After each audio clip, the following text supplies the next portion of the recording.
Tes 1 2 3 cubaan suara 1 2 3 cubaan suara 1 2 3 cubaan suara 1 2 dan 3. Okay, so what's good? Alright. Okay, so terus just saw you punya chat tadi kan apa iPad apa yang event tu.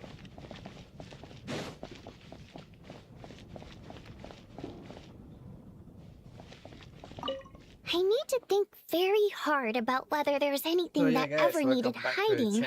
Oh yeah, After all these years, there must be some things even I've forgotten about. Welcome back to the channel guys. Alright, so kita start a bit awal sekali ni. I just finished my dinner. So yeah, aku sekarang ni tengah ada rutin tau. Tengah nak cuba dapatkan sedikit protein. So sekarang ni aku tengah ambil some of the protein shakes right now. This kind of sucks though. I mean, tak tahu mungkin brand aku ambil ni pun macam salah je. Jenis yang tak ada flavour kan. I thought macam like, okay, so tak ada flavour so tak rasa apa-apa. Tapi turns out just this bad. Rasa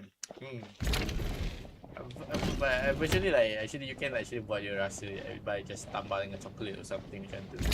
Ya, macam mana nanti aku try tengok macam mana nak buat cara dia lagi rasa lagi sedap ke. Mungkin aku like tambah sikit tu sepekat. Maybe you should be fine. Tonya, did you find anything? Fine sih. Sure. Yeah, usually because like aku tak nak spend duit sangat tau kat lunch bila kerja kan. Kerja tu apa, ya sebab like bagi kerja aku kawasan yang mahal tau. Tak ada legit tak ada restoran yang P40 lah orang kata. So restoran macam M40 ke atas. M40 ke atas tu bukan maksudnya still mampu bayar, tapi kalau hari-hari makan tengah hari macam tu memang apa duit habis lah kalau kerja ke dalam bawah 3K kan. Yeah, it's like that. Either that or memang ekonomi tengah shit sekarang ni. Oh ya, tak kuat lagi lah macam mana tu. Sekejap aku check balik.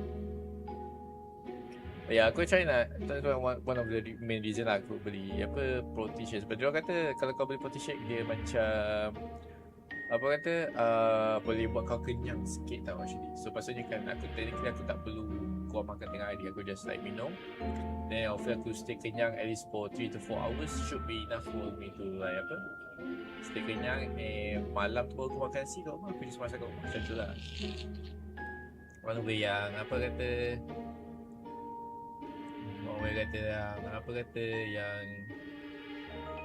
orang kata nak jimat lah kata aku buy just apa spend satu itu pada aku nice spend satu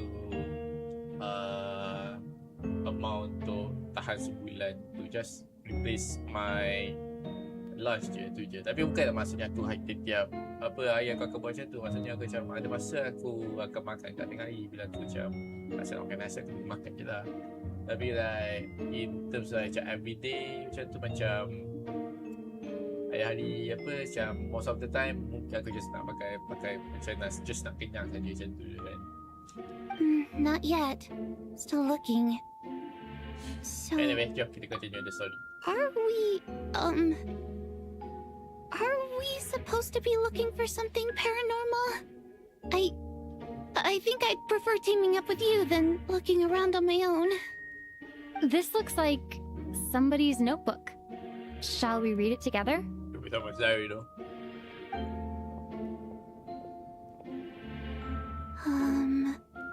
Well, it doesn't look scary or anything. All right, let's read it together.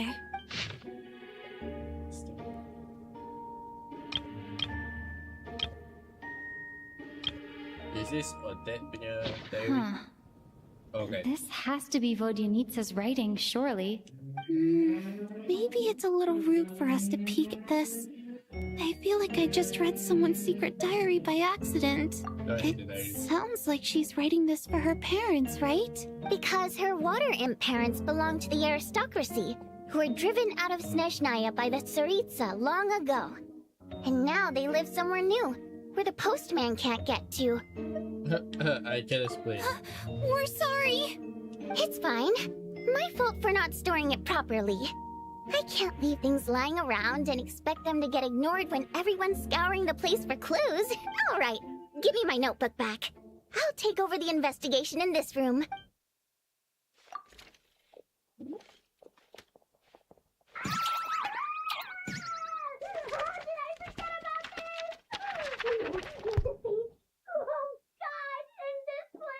Bruh.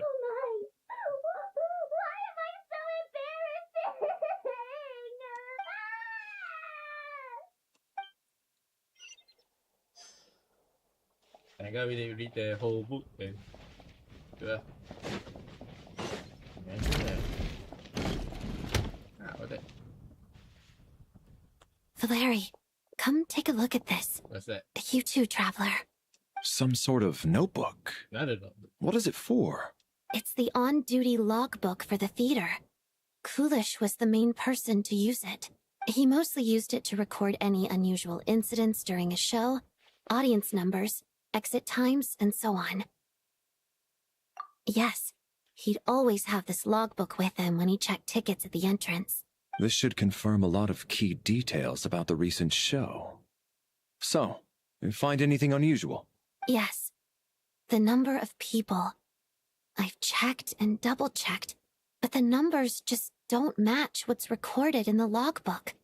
Apparently, we have an extra person among us. Are we certain that logbook is accurate? Could someone have sneaked in without buying a ticket or something? So, this extra Unlikely. guy Coolish took his could duties be very just, seriously. I've rarely seen any like a errors mimic. in his He work. became, Not to mention that this was a dress rehearsal, became meaning smaller audience became numbers and tighter impersonate ticket restrictions like than Among usual. Us, right? Everything would have been Interesting. well within his control.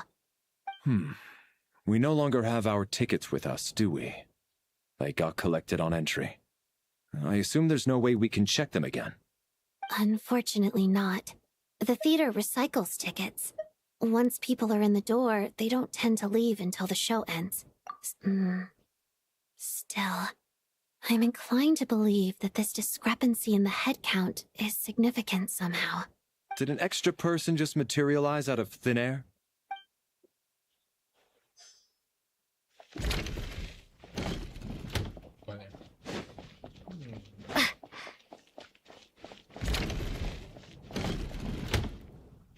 Ah, Traveler.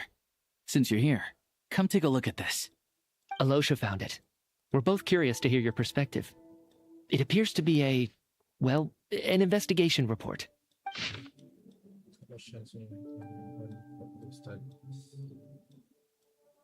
Investigation report to supernatural sighting at the Opera House.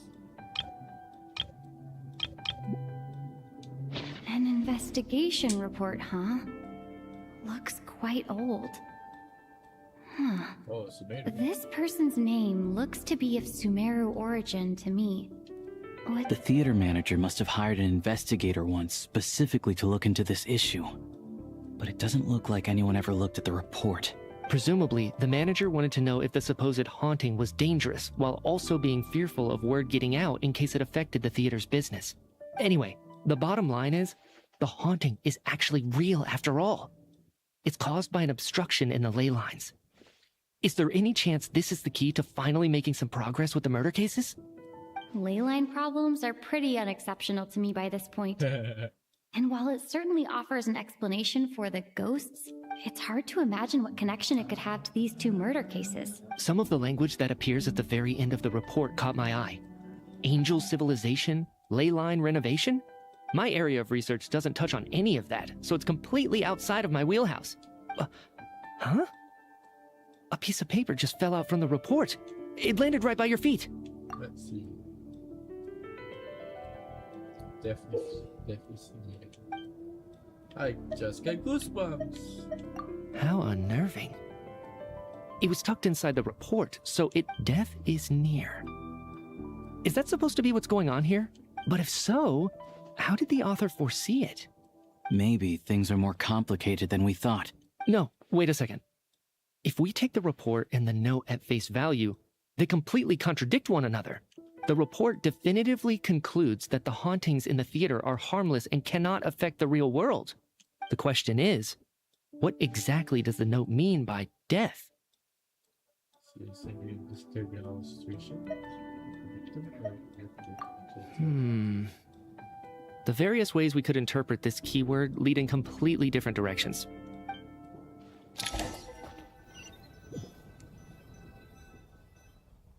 If we take all this together, it's not impossible, is it? If anything, it's the natural conclusion. Well, I beg to differ. This sounds to me like a product of a researcher's vivid imagination. Does it really sound that far-fetched? All right, well, let's treat that as speculation for now. I do agree with what you've said, so let's go with your idea for now. Good. Okay, now that we finally have some meaningful leads, I think it's time to reconvene. Let's get the others.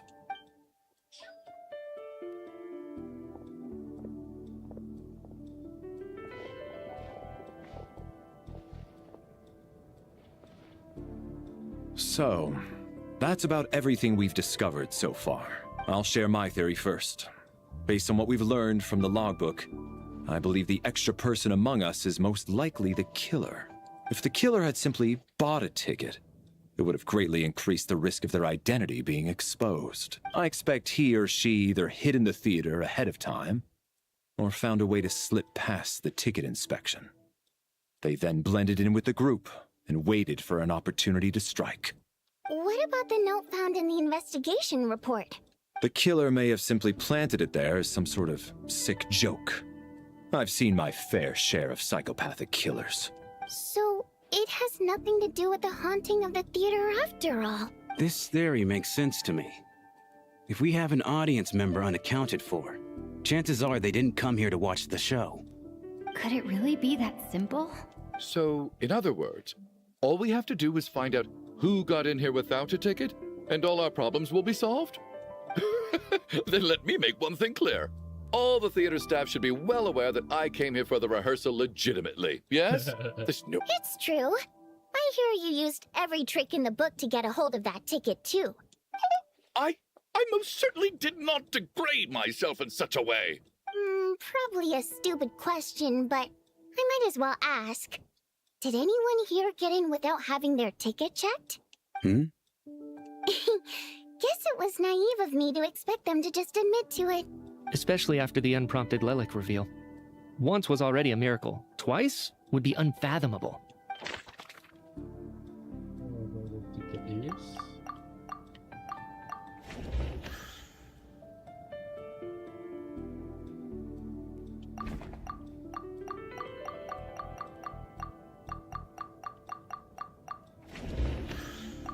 Tonya received her ticket the same way I did. I don't believe any of us here knew Shram before all this. If no one can verify Shram's identity...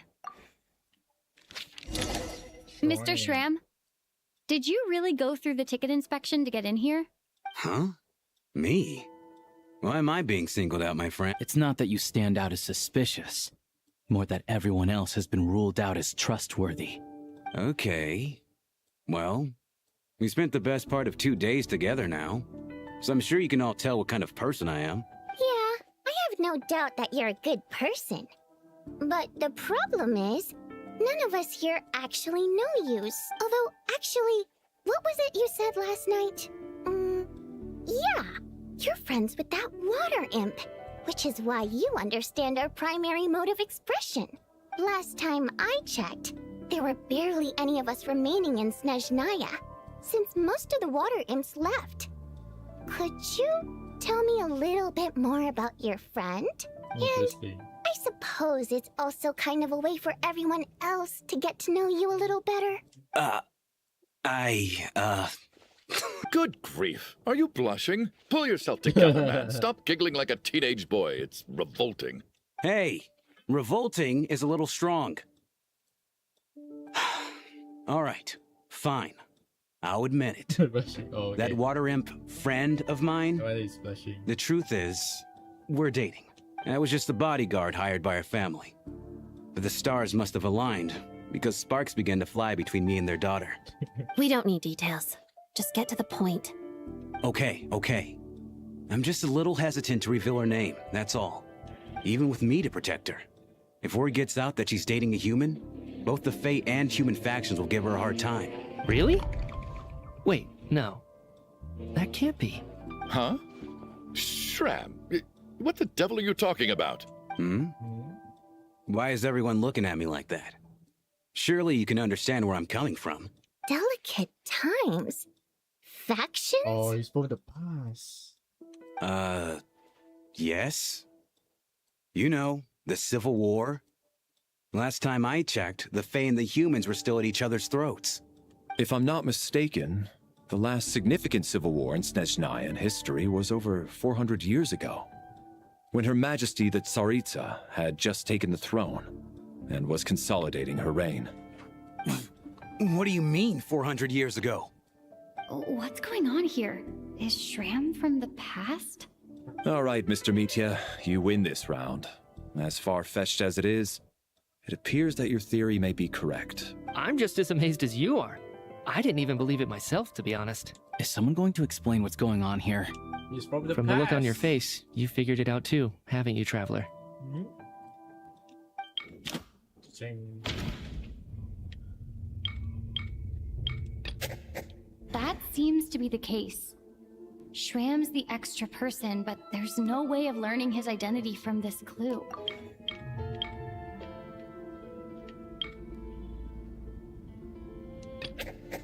Vodianitsa's private letter touches upon the history of the Water Imp aristocracy's exile. No. The theater's ley lines have been modified to block souls within its grounds from returning to them. Some souls can even wander this place forever. Mr. Shram's statement proves he's from hundreds of years ago, and according to the investigation report on the theater hauntings, Mr. Shram is very likely a lost soul wandering the theater.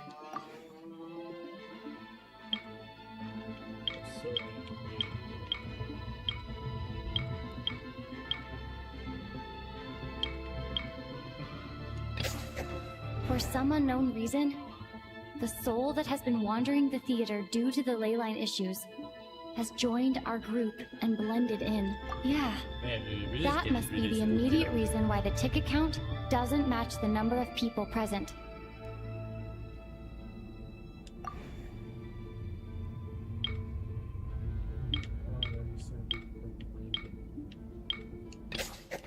The contents of the investigation report have been verified. There are indeed leyline issues and wandering souls in the theater. Death likely symbolizes the deceased. Mr. Shram, for instance. Death is near. Huh. That must mean that there's a dead person in our midst. That's the truth, isn't it? Yeah, the logic is clear now. The investigation report said that there would be souls stuck wandering around the theater because the ley lines were cut off. Mr. Shram must be one such soul who died in the theater a long time ago.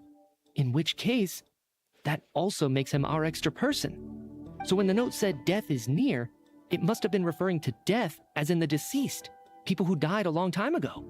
Someone who died a long time ago. In short, there's a dead person among us. The extra person we've been searching for is a ghost from the past. You mean I'm a ghost? No. Don't make jokes like that, my man. My man. But even if I was dead, I know for a fact I didn't kill anyone these past 2 nights. Yeah, even if all that's true, the report also said the souls inside the theater can't affect reality, right? They're hard. They make us confused as heck. Then what if the problem isn't the souls at all? The ley lines have a powerful ability to attract and devour souls.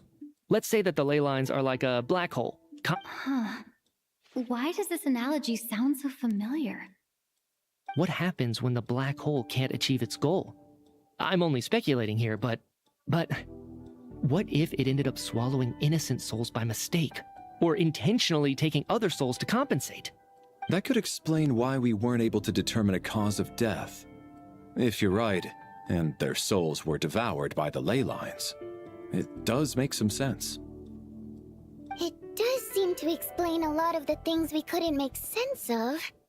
Does that mean it's true? Except there's no concrete evidence. Mitya is relying on a lot of logical leaps.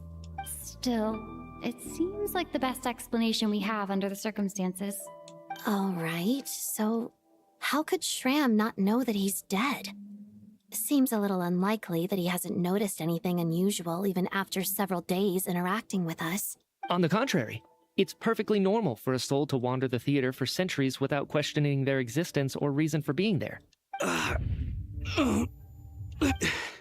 You know what, Mr. Brainiac? I think you might actually be right after all. I'm trying to remember and...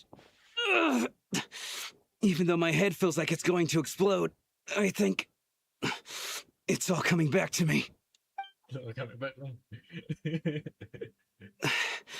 I was the one who didn't want to remember my own death, so I forced myself to forget. Oh. Well, I'm sure those are painful memories. My lady and I snuck out to go on a date one day. We bought tickets for the theater. It wasn't really my thing, but I was just happy to be together. All of a sudden, a group of people burst into the theater, shouting for all the water imps to get out. Performers and audience members included. It was clear the conflict between humans and Fae had reached a boiling point. This time, the extremists were even coming after the water imps who had nothing to do with the war. I thought I could pull one over on them. So I took off my jacket, draped it over my lady, and tried to sneak out amid the chaos. But I got caught. They started shouting, calling me a traitor to humanity. But I was going to do whatever it took to buy her a chance to escape. No matter how many people stood in my way. I had to. Both as their bodyguard. And out of love. It's all right, friend. You can stop there if you want. You don't need to dig all that up again. It's just... even now, I'm still struggling to accept the truth. I'm... sorry, everyone. If I'd known I was a dead man walking, I wouldn't have dragged you down with me. If I'm the cause of all this death, then punish me however you see fit. But, Mr. Shram... No. I refuse to be a burden. I guess it's high time I got a breath of fresh air. Out there, I mean. Mr. Shram, I'm sure we can figure out a different course of action. My good sir, we both know I'm not supposed to be here. I should have accepted my death long ago. No, I'm speaking on a personal level this time. Let it go, man. Oh, wait. One last thing. Miss Waterimp. My lover. Her name was Litia. That would be Litia weird. Ozarova. Do you know what happened to her? Ozarova. Oh, Auntie Ozarova. That's what we all called her. I remember her as a very kind elder. She had a bunch of kids, too.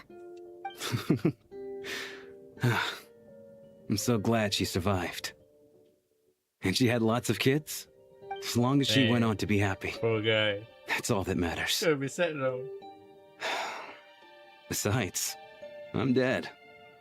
My soul has been wandering around here for so long because I was worried about her. But now, I can go without regret. There's no need to see me off, my friends. I've enjoyed our time together over these past few days.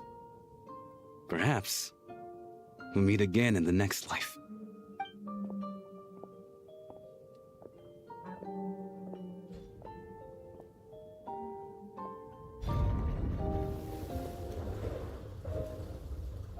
Take care, my man. Oh man. I know Mr. Shram was already dead, but... Death is cruel, no matter how we might try Poor to make guy, sense man. of it. So, was the conflict between Fae and humans really that bad back then? Even the historical records about that time period don't say much about it. All people know is that the Tsaritsa founded the Fatui, drove out most of the Fae aristocracy without explanation, then used her terrifying power to suppress the humans. It seems to me like the Tsaritsa chose to make herself the enemy. She downplayed the conflict, directing whatever animosity both sides had for each other at herself instead. That's also why, despite how brutal the conflict was at the time, there hasn't been much lingering tension between humans and Fae since. Interesting.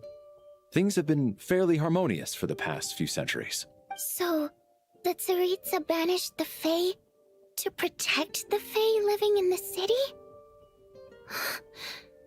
She offered herself up to be hated in exchange for peace. Interesting. Maybe it's not quite as bad as it sounds. I don't think Her Majesty is too concerned if mortals hate her or not. All this time, I had no idea. All right. If Mitia's theory is correct, then I think we can consider this matter set. It's not sad. I mean, the guy doesn't kill the... Ugh, if only this blasted storm wasn't still raging on. Yeah, it's between the snowstorm and the death. What's my name?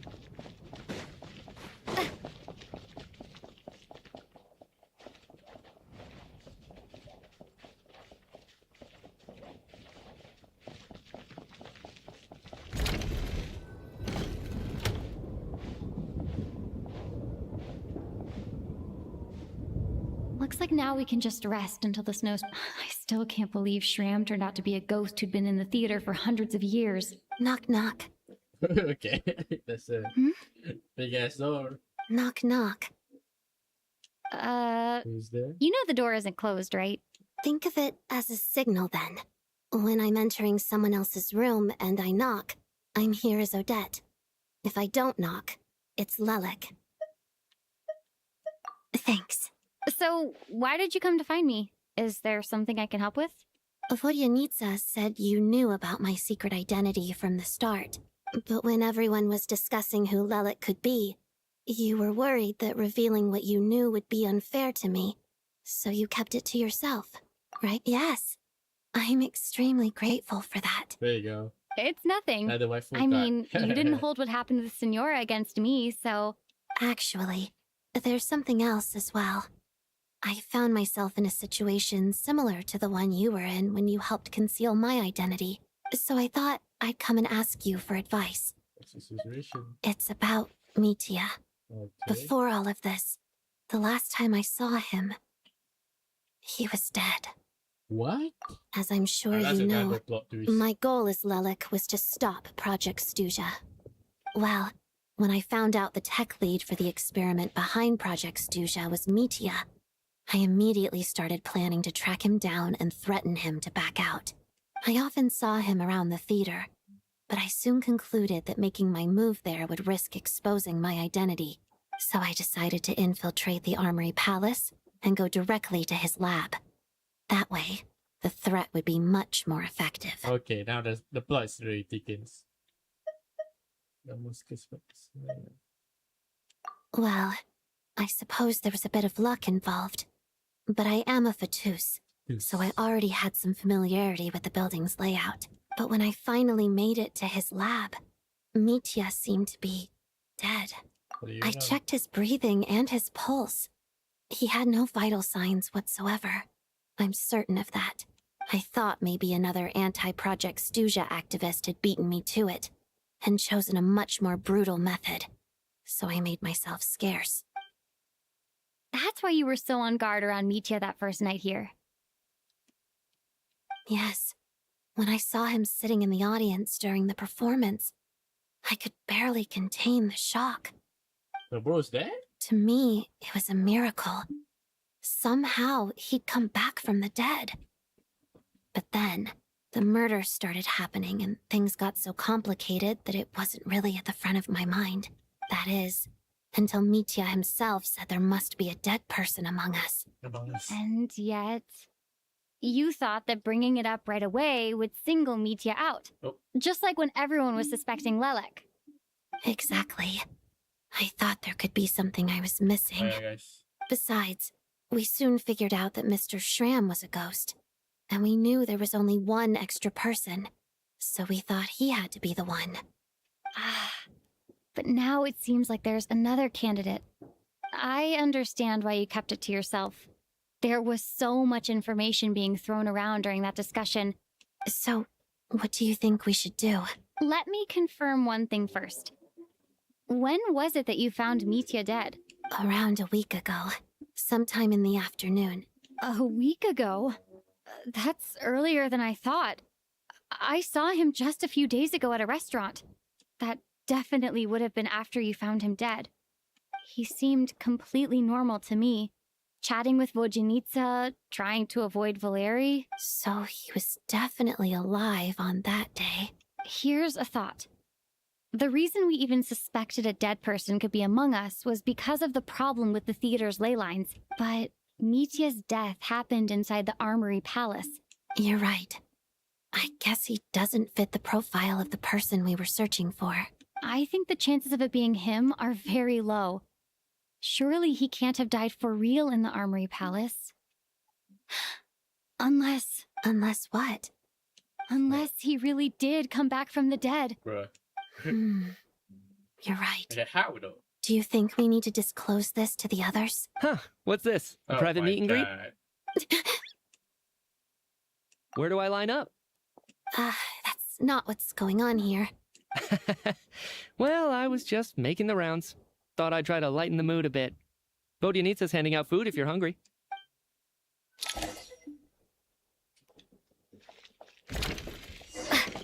The guys will be too chill for certain cases. So he's like, he should come back from the dead. But how though? What is going on with this storm? Could it be connected to that monster that just arrived in Snezhnaya? I almost hope it is. Her Majesty the Tsaritsa left to vanquish that beast herself. Do you think people still feel the cold after they die? I'm wondering about Shram. Oh, maybe we should have given him a coat before he went out there. Death itself is cold, isn't it? Was his best friend. I'm sure the storm will embrace him. Well, I hope he has a safe journey. I'm going to miss him, I think. It's not like we can blame him for Rampana and Kulish's deaths. Thinking back on it, we barely made it out alive ourselves. Once we get out of here, how are we going to explain what happened to their families? Something is, not resolved yet. Are you okay? Here, take this. I've never used it. What's that? Thanks. Look who's Mr. Nice Guy all of a sudden. Is it because Tonya stood up for you this morning? Yeah, without Tonya, who knows how badly he would have been hurt. I told you already, I never intended to resort to violence. Bunch of rascals. Little girl? I was rather surprised when you spoke up for me this morning. Oh, no need to thank me. I said some bad stuff about you too. I've been too embarrassed to admit it, but you remind me a lot of my daughter. So kind to everyone, but never lets her old man off the hook. Unless my wife and I are having a fight, then she's always on my side, especially when she was little. Every time I took her out... All right, easy now. How long have you had that cough, Tonya? I don't know. It's probably been a while. Are you taking anything for it? Yeah. I'll be fine once I see my brother. He's gonna pick some frost fairy flower leaves and brew a tonic for me. I see. That's good to hear, then. We should probably discuss arrangements for tonight. Now that the deceased has left our midst, there shouldn't be any more incidents. However, out of an abundance of caution, I'll keep watch. Shouldn't we take shifts? I can take one if needed. No need. I managed to get a nap in earlier, so I have plenty of energy right now.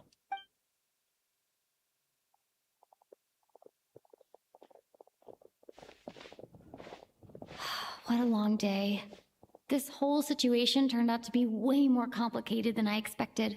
But Valeri's right. I should just try to calm down and get some rest. Oh yeah. What? I wonder what got to do with this dream over here. She's awake. She's awake! Get over here, you big lug, and take a look!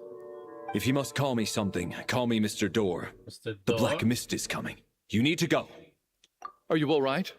Can you walk? We just got attacked by monsters on our way up. That Mr. Door fellow protected us. He just seemed to come out of nowhere. Not much of a talker, but... Curses! The black mist is catching up to us. Mr. Door, I don't believe I've ever seen you around here before. Why is that? There's no need to try to get to know me. I'm just Mr. Door. I have to find the door. Mr. Door! For trouble. What? Quick, get rid of them! I can just push these ones off. Oh, well, anyway, we're lucky to have you here. Thanks for saving us earlier. No need to thank me. This is where my duty lies.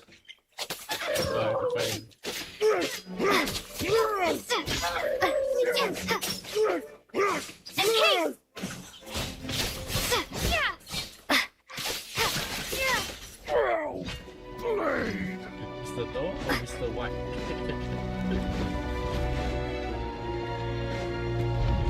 So we're doing this the hard way.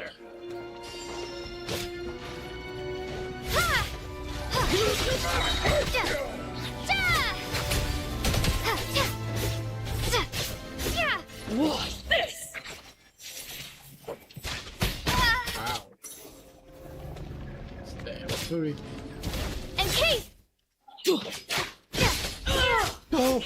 Remarkable work, Mr. Door. If I had your muscles, I'd do the same.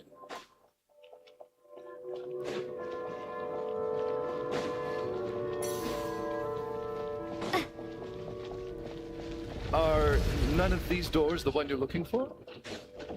No.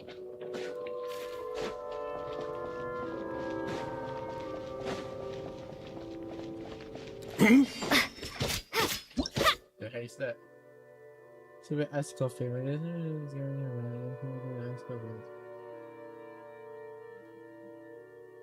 Oh, animal. How about this? Condense!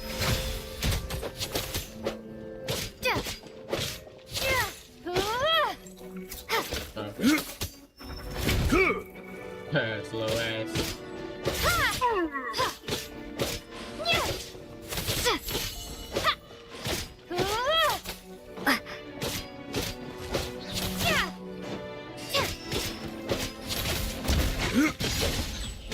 Wait, what? Encase! How about Fighting frog! could this be?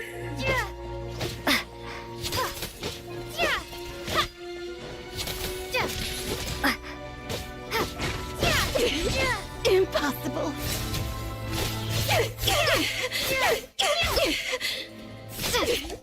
Impossible! I'm so exhausted. And the black mist is still rising. Wait, look! There's more monsters down there. Are they coming from within the black mist? No! They're gaining on us. Quick, keep going, or they'll be at our heels any second.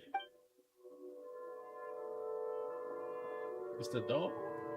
Is that the door? Mr. Door, what are you doing? We need to get out of here. They're coming. Found it. This is my door. My door. What? You mean you're I going have to no stay idea here? what this is. I am a door. This is where my duty lies. I am the door. Wait, I don't focus in for opening. No! You saved us. We can't leave you behind. You must keep going. A door can only keep things out for so long. You must make haste. But I am a door. you're right. Let's go. The We can't let Mr. Door's sacrifice be in. They really like after some whatever shit they wrote up. The black mist isn't moving anymore. Looks like both the monsters and Mr. Door are gone. I didn't You just get that? imagine all that, did I? Surely I wasn't so scared out of my mind that I hallucinated a door as a human being. Oh, okay, good. There's no way we both hallucinated the same thing. Getting sleepy? I am a door. Wait, huh? What? What door? What time is it? Is it morning? I think I had a nightmare.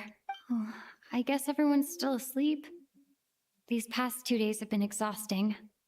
Valeri's keeping watch, though, so he's probably the only one awake. Is he gonna die? Is he gonna die? Valeri? Oh my god, is that sitting?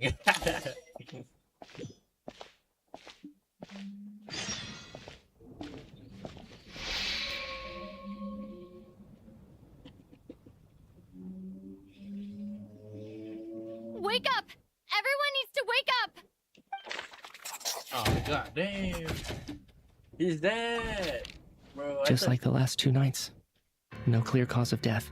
I thought he's like... I've been a real thorn in your side, haven't I, Mr. Valeri? Now you can rest in peace. But for me, life will be all the duller for not having to run away from you, my friend. How's Tonya? Is she okay? I just checked on her, and it doesn't seem like anything serious. She's just exhausted from the... That means Valeri was the only one who died last night. If Valeri was awake and keeping watch, it would have been impossible to kill him without waking everyone else up. That much is certain. This is so frustrating. Why has nothing changed since yesterday?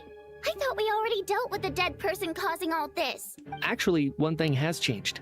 There's only one victim this time, not 2. Does that mean... There's 2.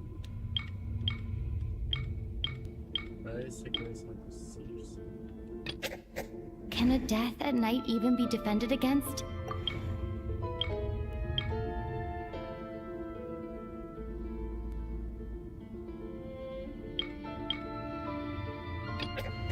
But, after the deceased Shram left, there was one less victim last night. It's a reasonable conclusion. Oh, the number of people who die each night is equivalent to the number of dead among us. That's your theory, right? Exactly. We identified Mr. Shram, and the night after he left, the death toll dropped from 2 to 1. By that logic, there must be one more dead person left among us. Another one? But there was only one person unaccounted for in the ticket checks, right? The head count should match up now. Having an extra person was definitely a cause for alarm, but being one person short isn't nearly as unusual. Someone could have left in the middle of the show, or made it out before the storm hit. One more dead person among us. If Mitya's theory is right, then what Odette told me seems a lot more relevant. It's just, at the time, we had no reason to think there was more than one dead person. If only we'd taken it more seriously as a possibility. I'm sorry. This is my fault. I had information that could have been helpful, but I'm partly to blame as well.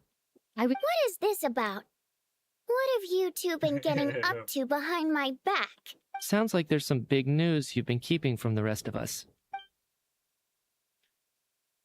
Oh, it's gonna be like either Tonya or the head guy. I'm the dead person?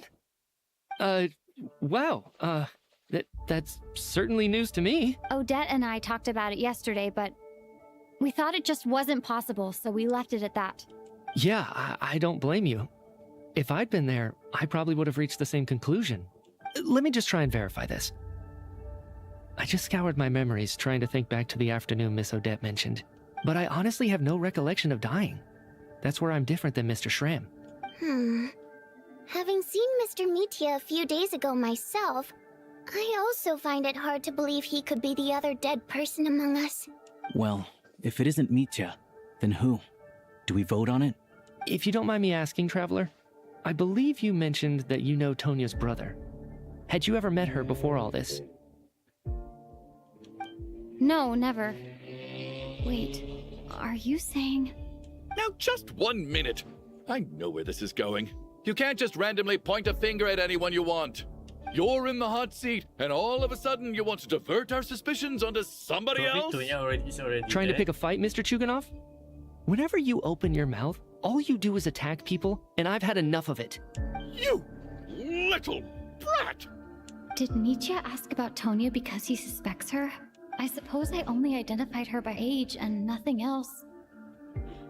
Could that mean... I'm just saying, you're going around casting suspicion on people for no reason. How could Tonya be I'm very sure dead? Estonia, who's her brother? Could be like someone else's brother, kan? I can vouch for her, if nothing else. I've seen her before. She's the sister of that Harbinger, isn't she? Oh, really? You're telling the truth? Since being here, I don't think I ever mentioned she was Child's sister specifically. Does Chuganov actually know her?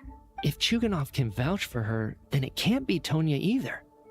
In which case, it seems unlikely that there's another dead person among us at all. Miss Odette, could you go over that afternoon with me one more time? When you... No problem.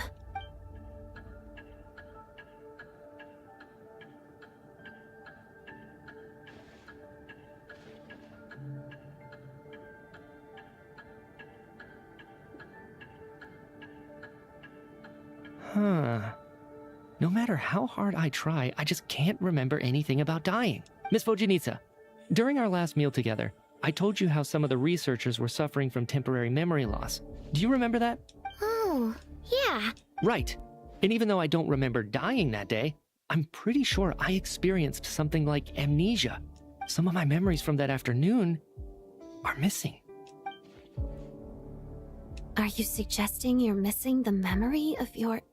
Yeah. Of course. How am I only just realizing this? Humans aren't necessarily aware of their own death. You mean being silently assassinated, or dying in your sleep? Situations like that? The researcher's amnesia. Suddenly it all makes sense. I must thank you, Odette. I think your perspective just helped me reach a breakthrough on a series of issues that have been troubling me for quite some time. All right. It's decided then. I'll be the one to leave today. Oh, leave? Hey, wait a minute. Aren't you rushing into this? What if you're wrong? You'll pay with your life. Come on, kid. Aren't you gonna fight for your life? This seems like a rash decision. I have other reasons beyond what's been discussed. In fact, thinking back, I remember during Miss Odette's performance, while I was sitting in the audience stalls, a brilliant new idea for my research popped into my mind. I can't remember it now at all, and I didn't take any notes. I guess that must be another instance of temporary amnesia. Is it like I need to No. with the Hold light on. flickering? I see where you're going with this. You're suggesting that each instance of temporary amnesia is a death, right? There's a glaringly obvious flaw in that idea, no? How can one person die so many times? I believe Miss Odette's account. During the period where my memory is blank, I must have been either dead or in a similar state. All it would take is for the same thing to happen in the theater, and I would come under the effect of the ley lines in this vicinity. This increases the likelihood of me being the deceased, does it not? But There's no evidence to suggest that anyone other than me is a candidate for the deceased. So allow me, as a scientist, to treat this as an experiment. Please relax, everyone. I don't think things are as bad as they may seem. If I really am the deceased, then to leave the theater will be a relief for me. If, on the other hand, I'm still alive right now, well, apparently you've all witnessed my resurrection recently anyway. Nietzsche's right. This is the only thing we can try right now. Yeah, I but think nigga, he's dunia deliberately kisah ni. downplaying the gravity of the situation, though. What is a scientist if not someone who gambles on experiment after experiment in an attempt to obtain the truth? With this snowstorm, the ley line phenomenon, ghosts of the dead, and my amnesia, we've been paralyzed by not knowing and powerless to do anything about it. But if I do get resurrected, you can be sure that I'll come back with the truth of all this. Just you wait. Alright. So you go out. Bye-bye, scarf. You can at least leave the scarf behind. Let's go and see the first night. Beyond the loop.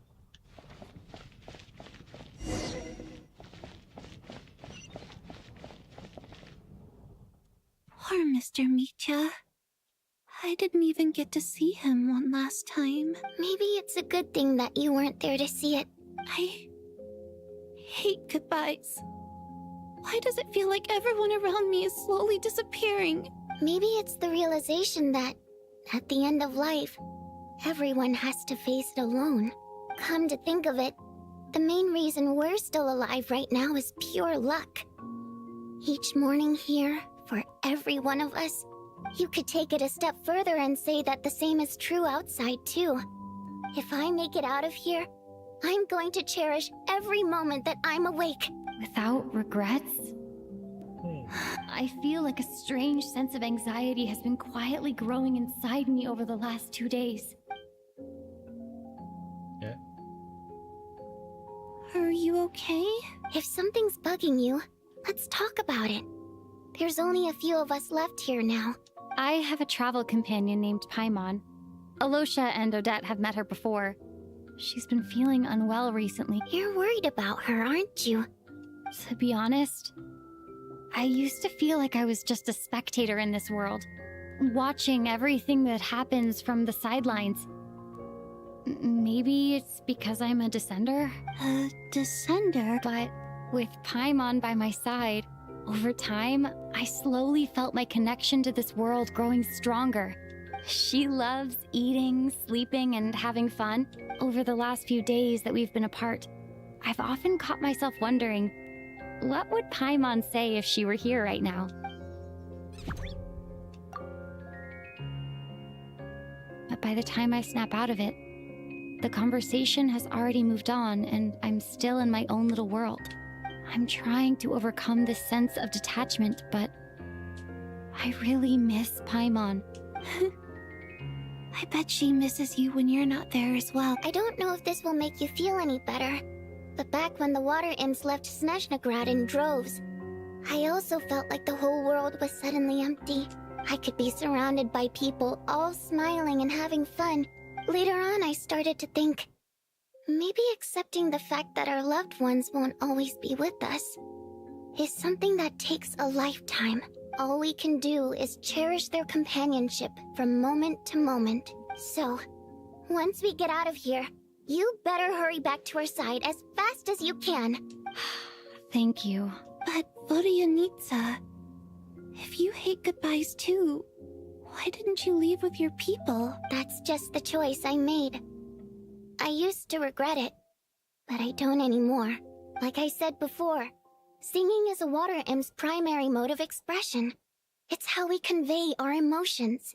Our songs have echoed through this theater for hundreds of years, but does a story exist without someone to read it? So I made the choice to stay. That way, there would still be someone left to sing these songs and listen to their stories.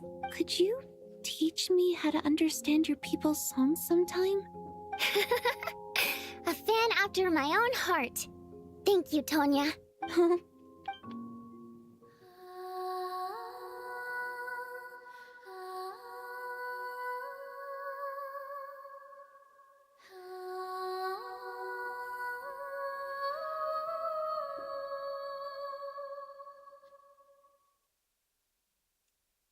I've never heard that one before. I feel like I can hear a sense of longing, some... Color me impressed, Tonya. You're a keen listener. Most people can only tell if a song is happy or sad. I didn't think you'd be able to pick up on such specific details. So, what's the song about then? I've actually never performed this song in the theater before, because it has more of a ceremonial purpose for our people. It means something like, may those we have lost watch over us, and follow this song back home in the night, so that we might be reunited once more. Requiem. No wonder I could hear that sense of longing. You sing it for loved ones who have passed away. It's getting late, Tonya, and you're not well. Okay, but, Of course! Anything for my #1 fan. Yep.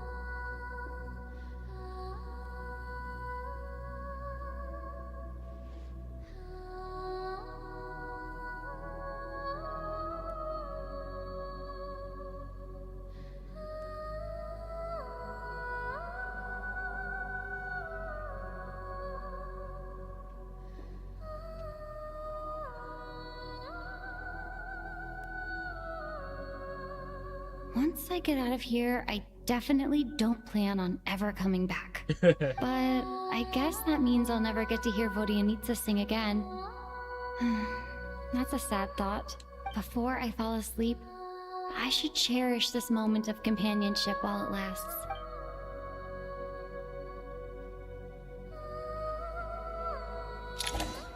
There you go.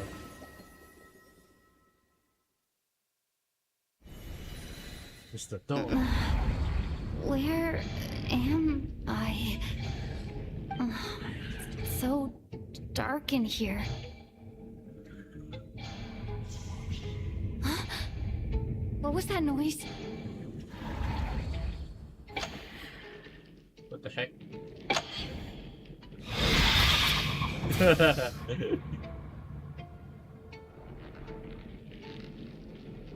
Return, O spirits. Fulfill your oath of protection.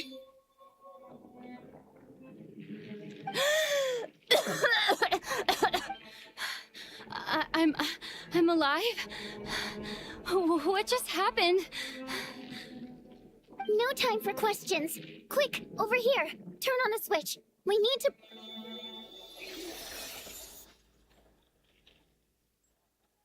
Alright, we're safe. The spirit just now is called Night Prayer. The light subdues her, but she'll attack without a second thought in the dark. Sort of. I know it's hard, but you can't let this place go dark, or she'll kill you again. Yeah, you just died? Yep. Luckily, I was here to resurrect you. Otherwise, that'd have been a real bummer. A bit more than a bummer, I'd say. Wait, so you have the ability to resurrect people? Sure I do. I'm your guardian spirit after all. I specialize in soul recall. Oh, thanks. It's nice to meet you too. Alright, there's no time to waste. The black mist is already catching up. We need to avoid it and Night Prayer at all costs. We need to reach the next switch before the place gets too dark. If we bring the light back, Night Prayer won't be able to get to us. Night Prayer. Sweet, sweet light! It's back! But that's the ghost. It's Night Prayer. We need to move quick, but don't let her notice you. Look out! With the rat?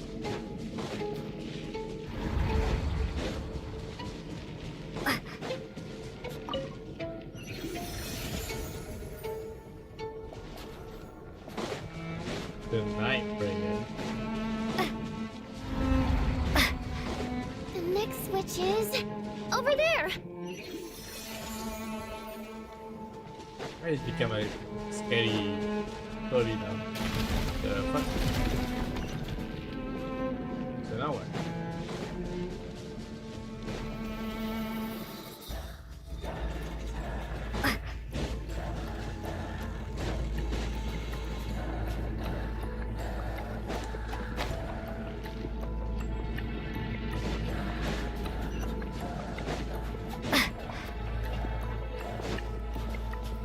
But, oh wait, is this like... I remember this.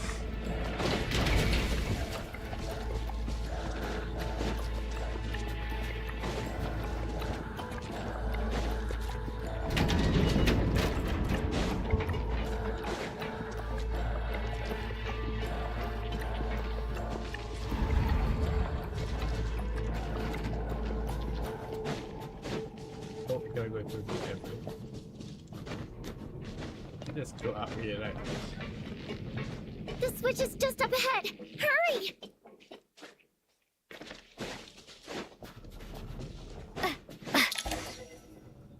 It's too dark. We're not gonna make it. Come on, faster!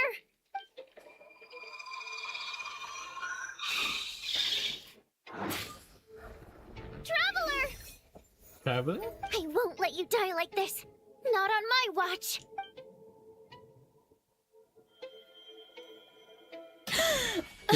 Dad die again? Wow. Even though it's not permanent, dying is definitely not a pleasant experience. Great. You're back. Yeah, thanks to you. Time for you to get out of here. Quick, before the light runs out. What about you? You're not coming with me? I can't. I've already been used up. Yes, not. The guardian spirit skills are finite. I can only resurrect someone so many times.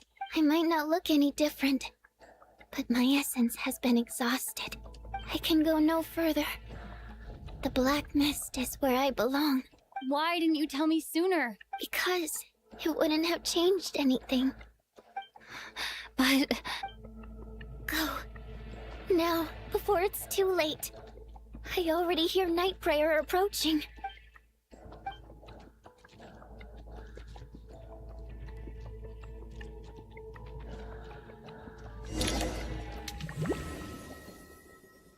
Right. Orianitsa! Well, what? She's there? How could this happen? Orianitsa! Well, I guess there's no need to inspect the body.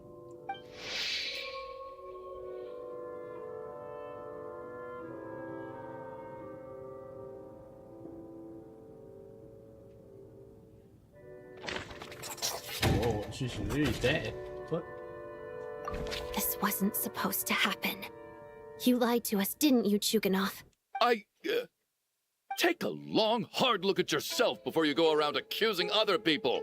I suspected you on day one, Lelik, and now look where we are. By some strange coincidence, you've never been targeted. You just happen to have survived this long? And you, little hunter, ever so content with staying on the sidelines. Yet, you were the one who stopped us from leaving from the start! Now you're just lashing out indiscriminately. That's either a sign of anxiety or a guilty conscience. Where was all this passion and bravado before? Decided to fight until the bitter end. Is that a threat? Fine, bring it on. You think I'm afraid to die after all this? You want to kill me? Go ahead. I'd like to see you try. After all the trauma of the past few days, everyone's been pushed to the breaking point. Valeri and Mitya aren't here anymore. Someone else needs to step up and take charge. But first, I need to think this through. Considering everyone left, who's the most likely candidate for the deceased? Is there anyone dalam dream tu dia evolve apa dengan kita punya mimpi tu, dia akan mati, right?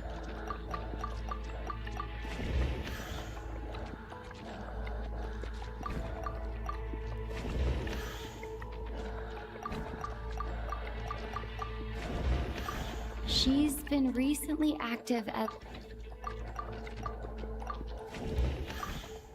Of those who remain, the only person we've never met before is Tonya. There is room to doubt her true identity. People are easily misled by first impressions. Now that I think about it, child sister was in fact a label I imposed on her due to my own assumptions. But Mr. Chuganov vouched for Tonya's identity yesterday with...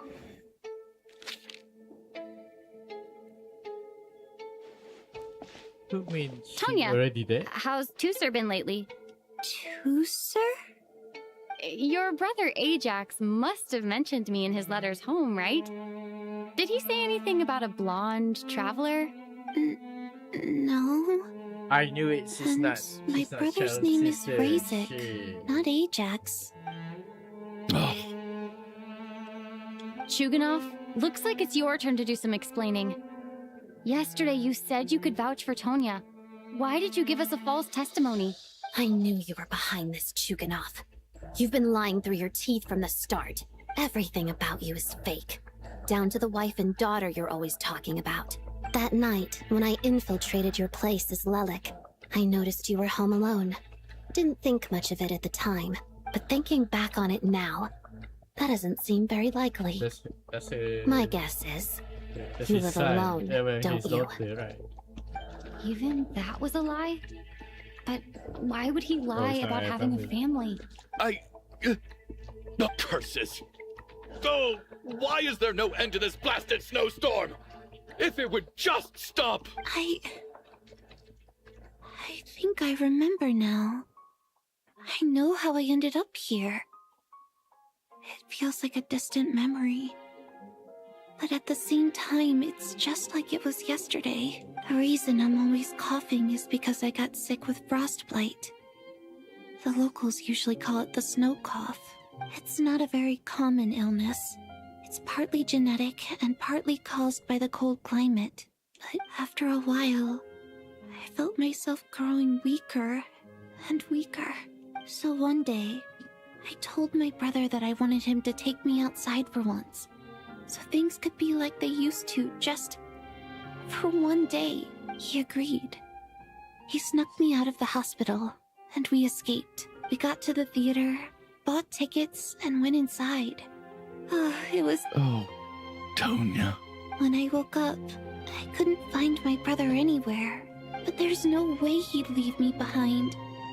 So I decided to stay here and wait for him. At the time, I figured he'd probably gone to brew some more medicine for me. Tonya, it sounds like by then you'd already... Yeah, I know. I understand now. Dead, aren't I? After all of that, it turns out I can't blame my brother after all. I'm sorry, everyone. I realized this much too late. Your name probably isn't even Tonya, is it? Didn't that ever strike you as odd over the last few days? Well, when I was little, my brother and I read a storybook. When we escaped from the hospital, our family and the hospital security were looking everywhere for us. So when you first approached me and said my brother had sent you, and called me Tonya, I thought he must have chosen a fake name that only the two of us would know. Because he was afraid of getting caught. At least your memory of death isn't painful. Now it's your turn, Chuganov.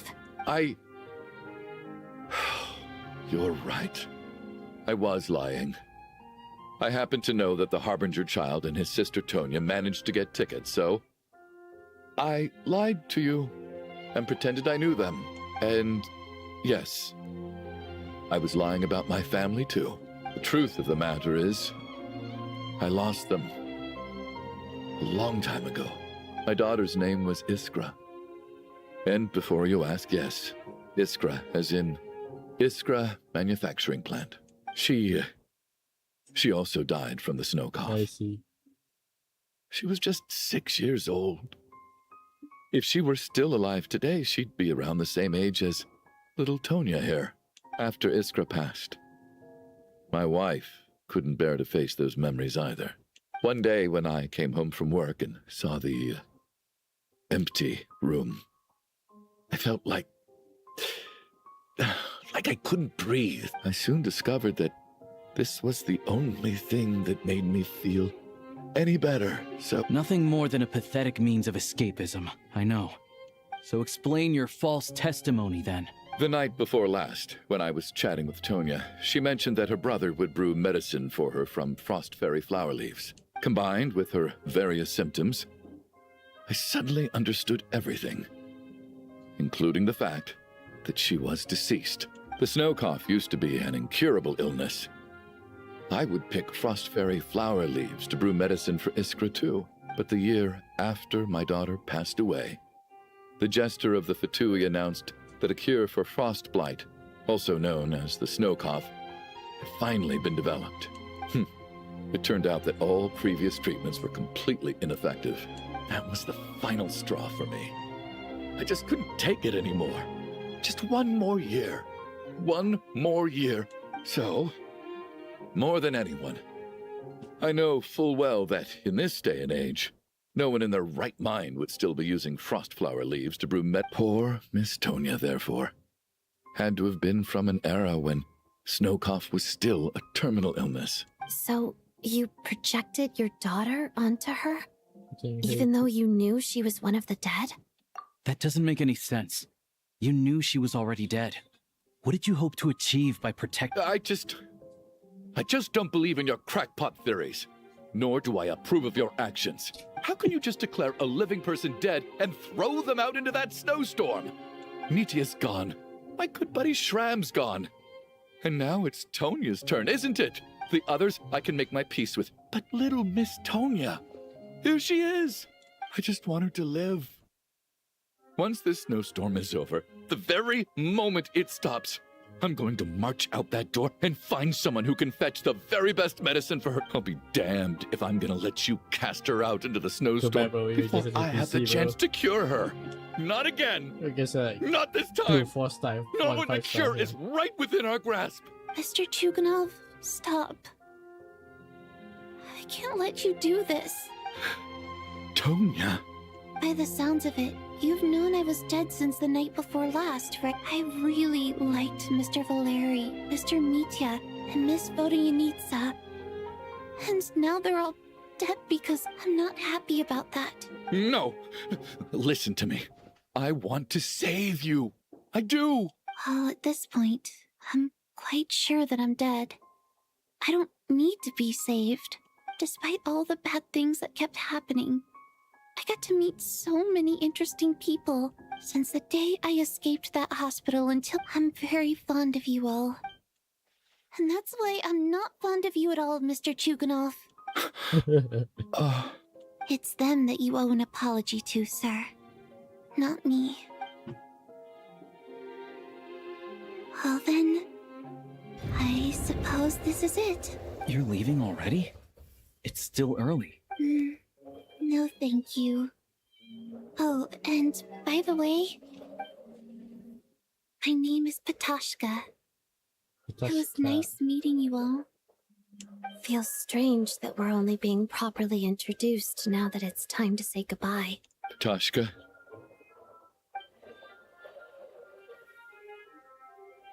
What are you doing, Chuganov? Are you crazy? Let me leave.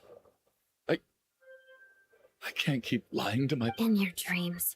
Don't think you're getting off that easy when you had a hand in the deaths of so many people. The Fatui have honed quite an array of enhanced interrogation techniques since they were founded.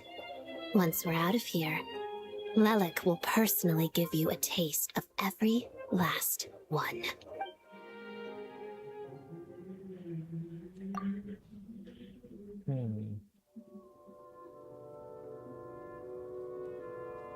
I think we should leave. I doubt this snowstorm is ever going to stop. Wait, we finally solved the mystery of the haunted theater today. Maybe let's at least try to enjoy tonight? Fair enough. I don't particularly feel like dying in Chuganov's company anyway. And yet you won't let me die first. Hey, Chuganov, on a serious note, if we do make it out of here, you should close down that factory of yours. A lot of people are freezing thanks to you. Is this really the time to be discussing my factory? All right, fine. I'll shut it down. Doesn't matter to me anymore. Am I hearing things? Or was that a knock at the door? There it is again. But I don't understand. The snowstorm hasn't stopped, has it? Should we open the door? Is this it? If the last few days are anything to go by, I probably shouldn't be getting my hopes up. Whatever lies beyond that door at this moment.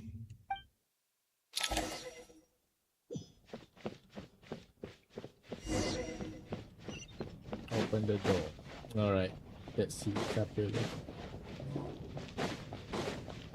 Very long. Apa quest tu ini? Oh wait, it's it's yeah. What?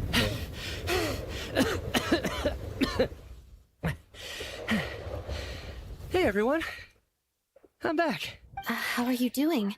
Feeling any better? Much better, thanks. Whew, it is so good to have you guys here. Let me see. Tonya and Vodyanitsa died last night. And then you discovered that Tonya was the other dead person. Am I right? Not Tonya. Patashka. First, tell us how you made it back here. Given the conditions outside, no one should be able to return alive. You're right. The thing that got me back safely was a song. I heard someone singing. After walking into the snowstorm, my mind grew hazy. I don't know how long I walked through the storm before my mind completely slipped away. Then, suddenly, I heard the sound of singing. The voice instantly brought me back to my senses, and I regained consciousness. So I followed the voice, searching for the source of the singing. I searched and searched, until finally, just a few moments ago, there was the entrance to the theater.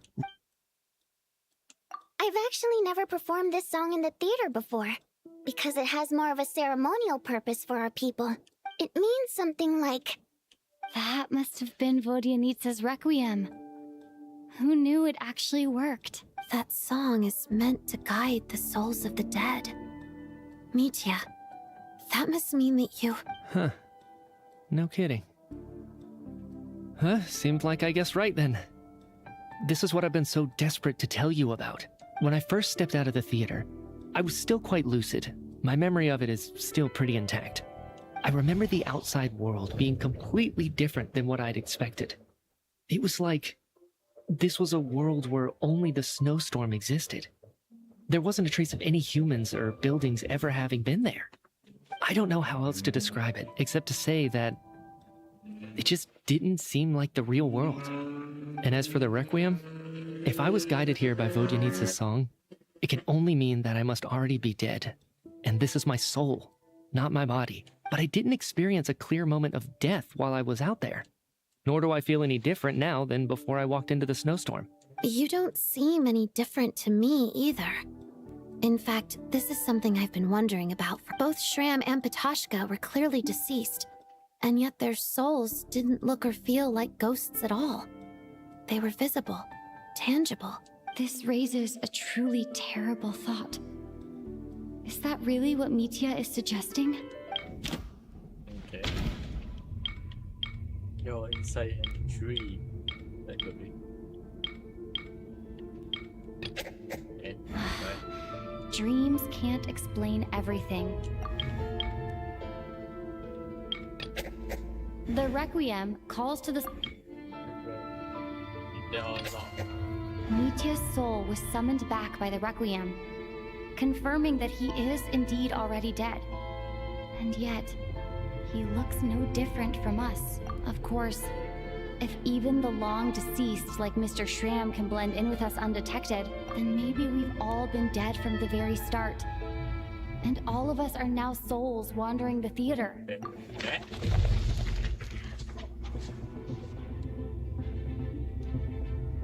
That's really creepy. Where's this silent Yes. shit? I think that This is from like... this is probably the afterlife. This is from What like... did you say? Some kind of like detective murder mystery to a freaking Silent Hill You heard me. storyline. We died in the theater. All of us did. But due to an obstruction in the theater's ley lines, our souls are trapped here, while an endless, infinite snowstorm rages outside. It's ironic, really.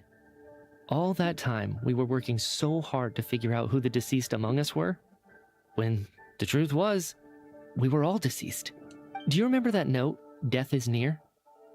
Seems like we misunderstood what it meant. Death was nearer than we wanted to think all along. The note simply meant that all of us were already dead. So all our attempts to survive, our search for the deceased, it was all for nothing? Hard to say.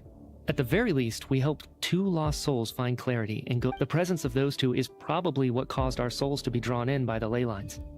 In which case, the deaths we've awoken to over the past few days were just souls returning to the ley lines for good. If what you're saying is true, doesn't that make us the lost souls now? Huh, no wonder.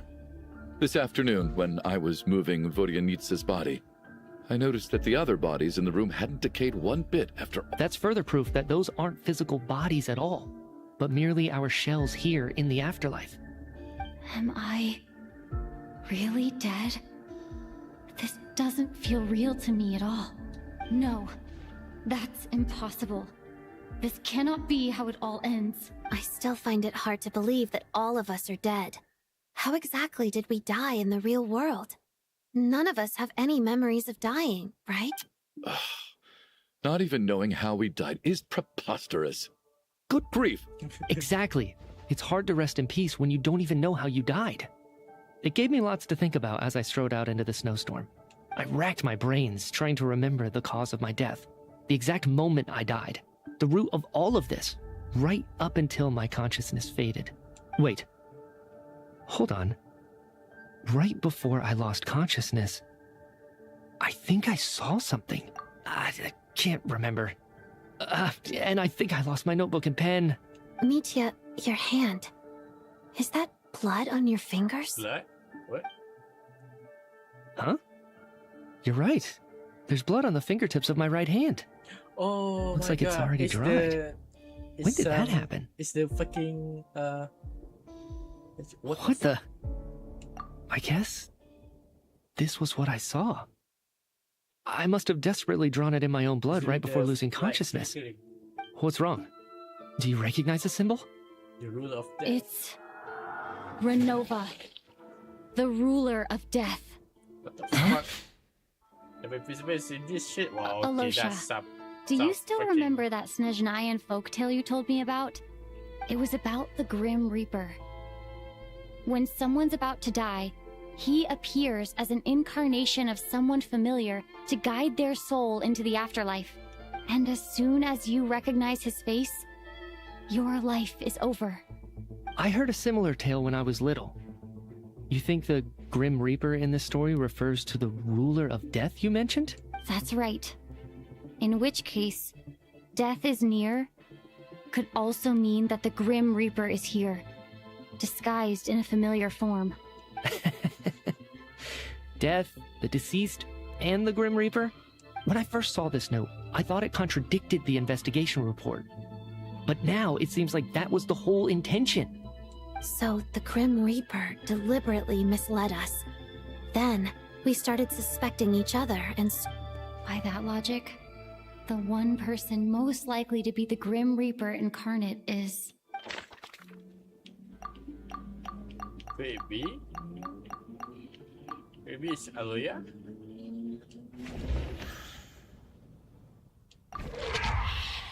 Fucking knew it. No doubt about it. It's Alosha.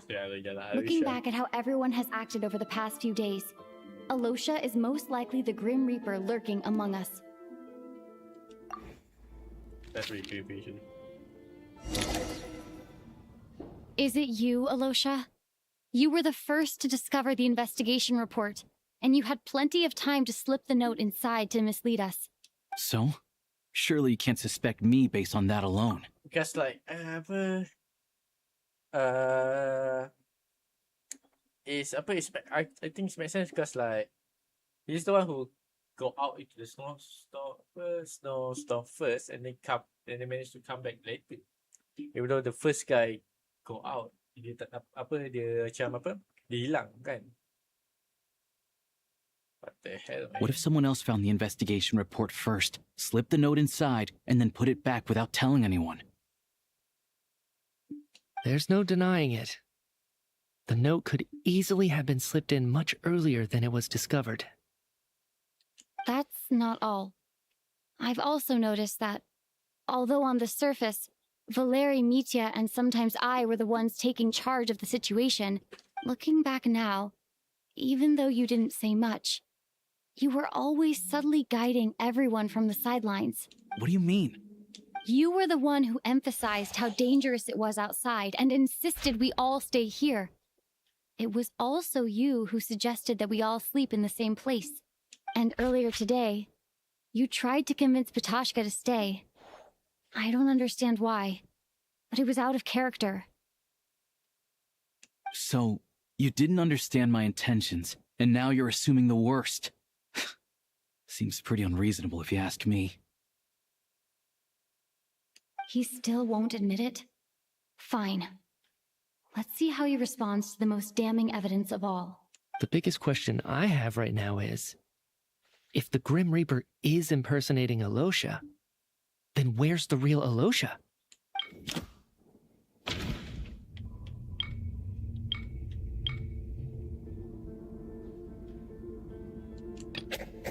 No. The ruler of death would have needed to control how everything unfolded from the start.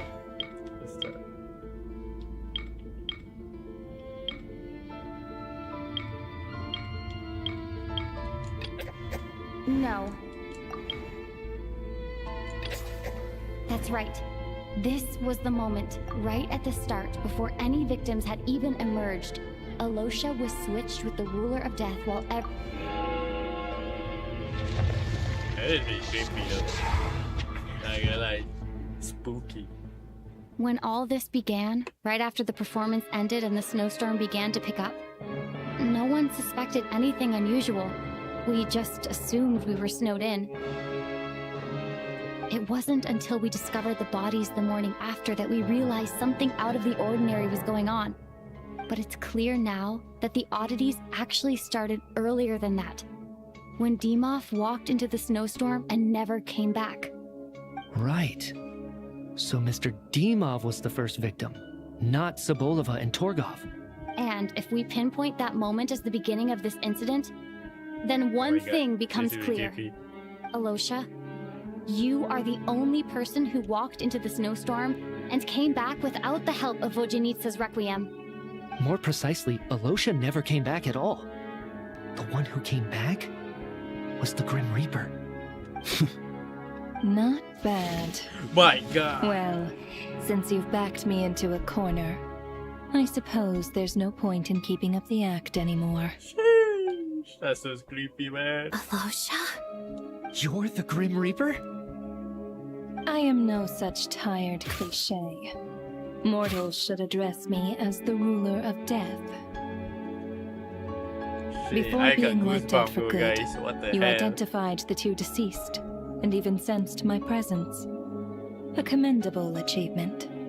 Far beyond what I expected. I heard you can ferry souls. Those deaths each night. Were they your doing? Your initial conclusion was correct.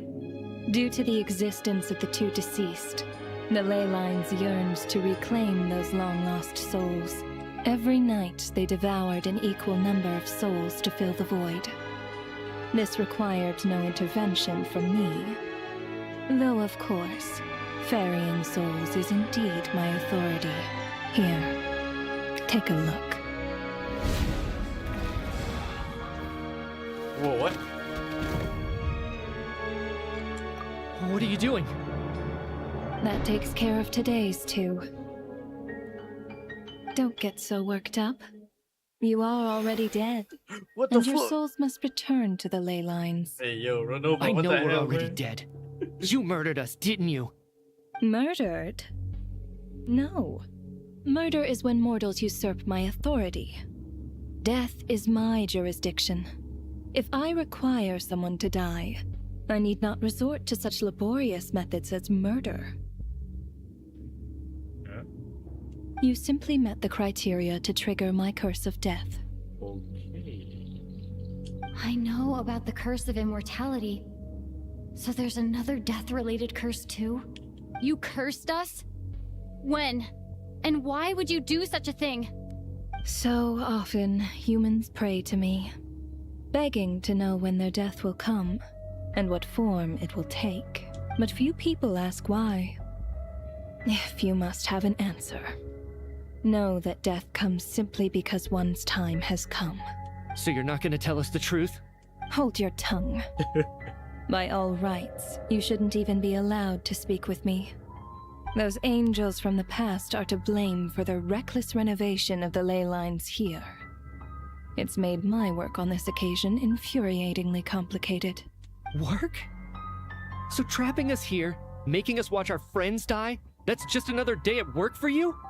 You clearly have a lot of questions. Fine.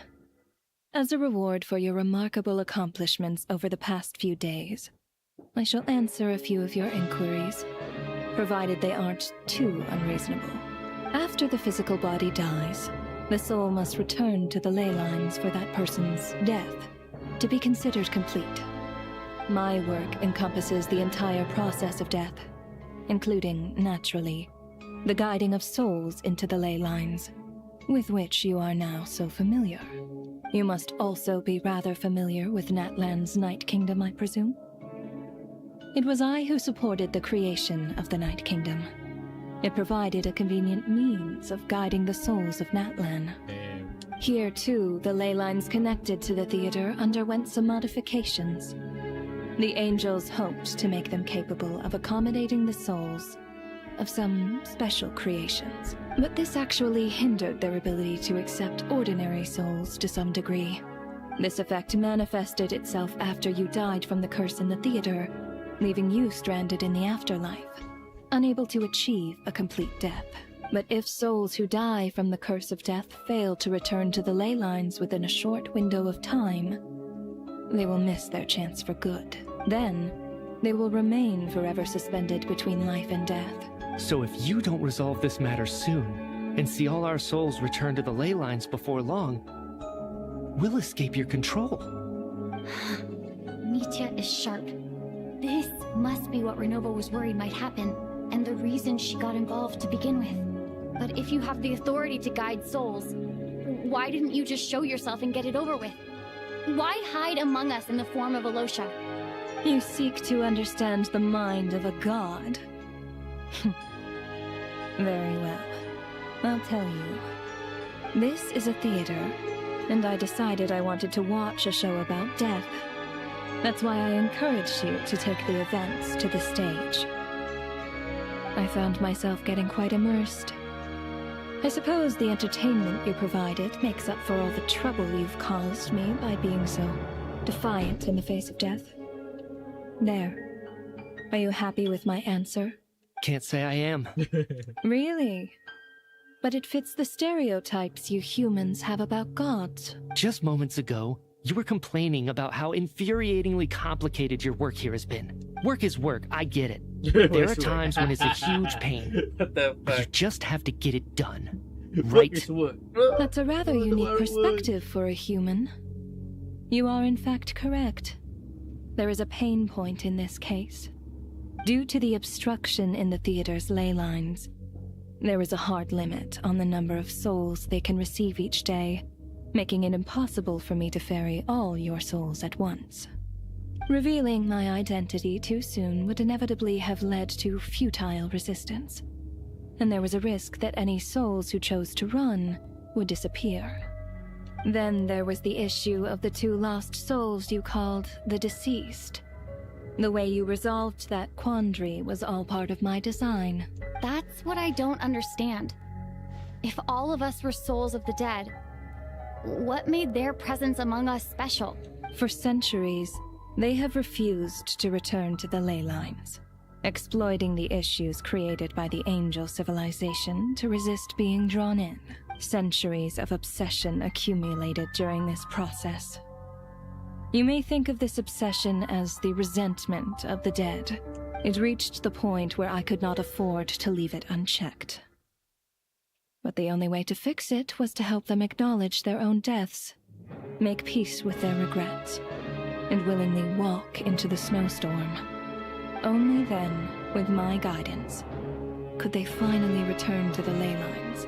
I vaguely remember seeing Patashka, but in the most terrifying form. Was that in a dream? Is that what would have become of her if she hadn't returned to the ley lines? I see your dreams brought you many revelations. So you see, death in fact grants wisdom to mortals. Souls connect to all things in the world. Anyway, giving psychological counseling to lost souls is not my strong suit. First start, I thought actually I play like a normal crime-solving quest kan. Turns out it's really low-heavy right now. That is more of an angel's role.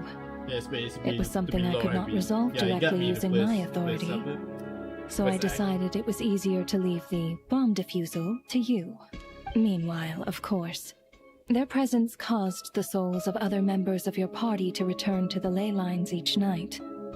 From where I stand, that was killing 2 birds with 1 stone, as both issues slowly resolved one another without me having to lift a finger.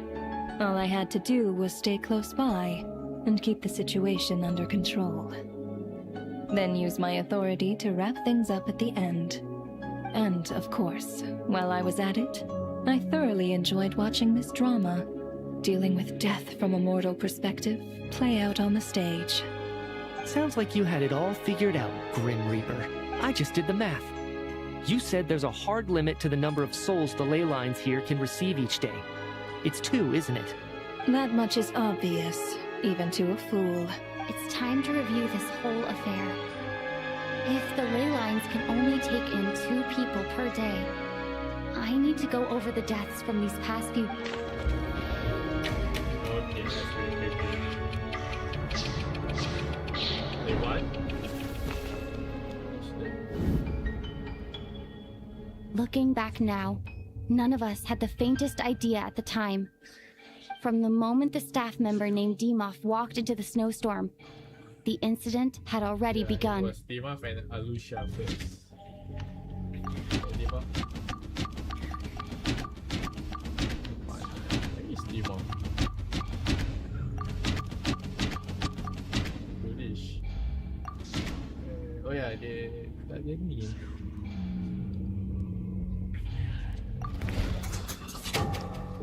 Alosha was the second to walk into the snowstorm after Dimov to investigate. During this process, the ruler of death assumed his identity. Yeah, they killed him both times. During our first night in the theater, everyone was caught up in the novelty of it all. No one could have expected there would be victims the very next morning. Despite all the confusion, and with the help of hindsight, we finally began to realize that something was amiss with the snowstorm. The two was these two.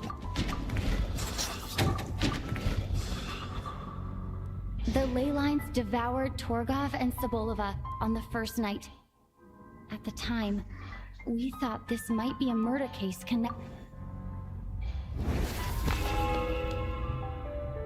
Odette and I spoke a lot that night. 3 people were on watch, but in the morning, we discovered that someone had fallen victim all the same.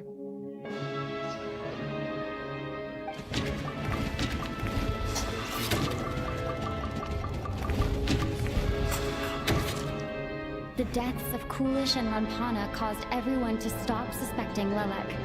Unexplainable phenomena occurred one after another, leading Mitya to suspect that we were caught up in a supernatural event.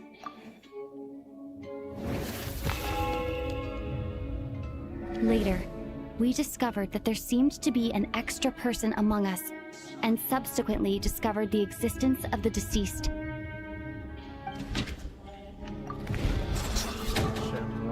Mr. Shrem realized he was the deceased and walked into the snowstorm to return to the ley lines of his own accord.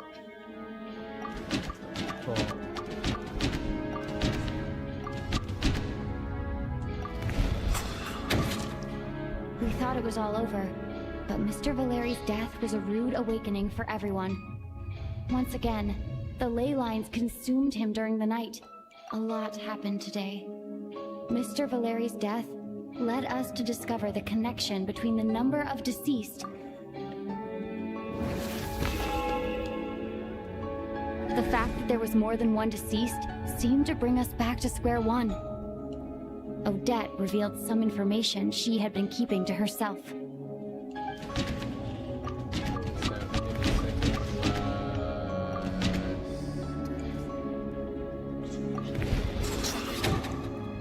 Vodyanitsa was swallowed by the ley lines in her sleep, but the requiem she sang before falling asleep was quite a game changer.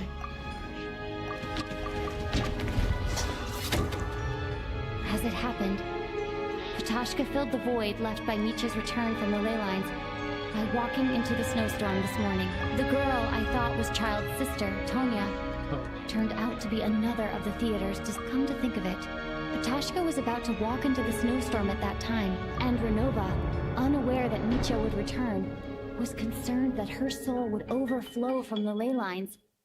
That's why she used Alosha's voice to try and persuade her to stay behind. Looking back, I suppose that was an early slip-up on her part.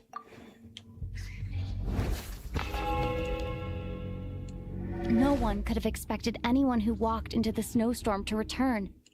But just after nightfall, Mitya returned, bringing crucial information with him. Various truths began to surface, including that all of us were already dead, and that the ruler of death was here among us. Among us. Then, after after revealing her true form, Renova callously claimed 2 souls. Yeah.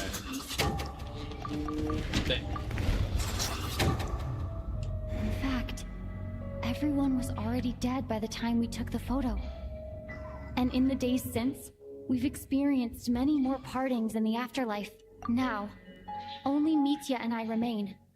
And the true culprit behind everything still stands before us. That covers everything. It's all clear now. Your work isn't finished here yet, is it? The Traveler and I are still standing here, safe and sound. The water imp's song threw things off a little, but it is of no consequence. The ley lines have already anchored your soul, and the first ray of light tomorrow morning will take you back. I, meanwhile, need to review my attitude towards the water imp race. So, the reunion in the night that Vojanitsa mentioned, I suppose that was never meant to be a permanent reunion. That just leaves you, Traveler. My power only allows me to temporarily separate your soul from your body.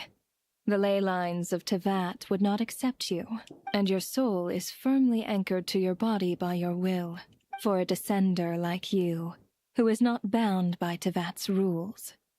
Your death can only be brought through the most violent of means, such as directly destroying either your body or soul.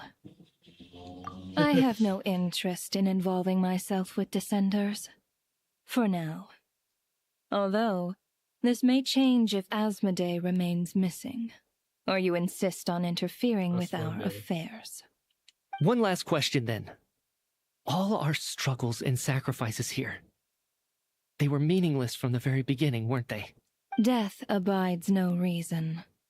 Besides, what you call sacrifice is merely a concept created by humanity. To me, it is nothing more than a self-indulgent charade in the face of death. Mere mortals fantasizing that their actions could reclaim something from my grasp. Grim Reaper, you really know how to get on my nerves. I'm not here to ingratiate myself with you. I kill merely because your deaths are necessary. Oh, you've made that quite clear. But humans don't take well to being scorned. Not even by the gods. Oh, yeah, mine.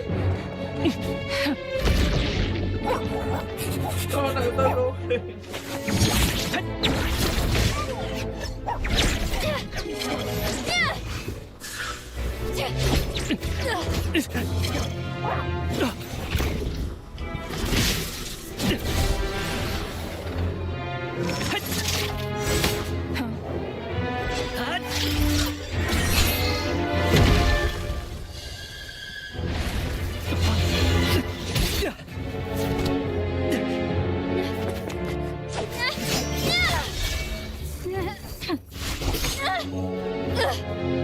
This is futile. You must know that you are powerless against me in my own domain. I suggest that you save your strength. For what? Maybe we can't change it. But if nothing else, we can at least teach you to have some respect for the dead. Audacious.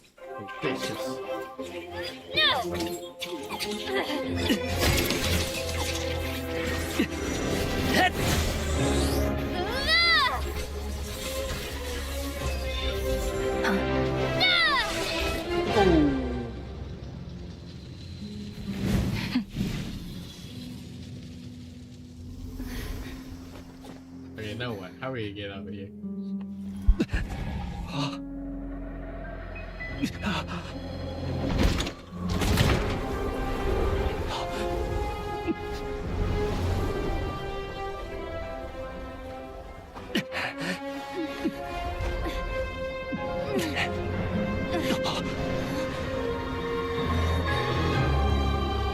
What the hell?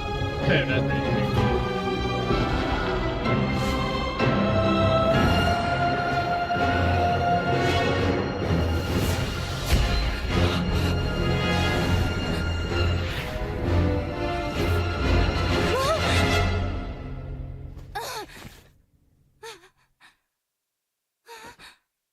Wait, what?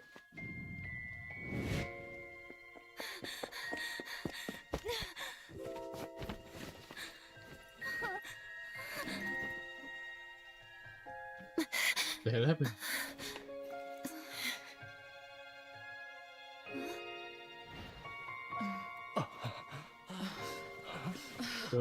So no one's dead. Okay.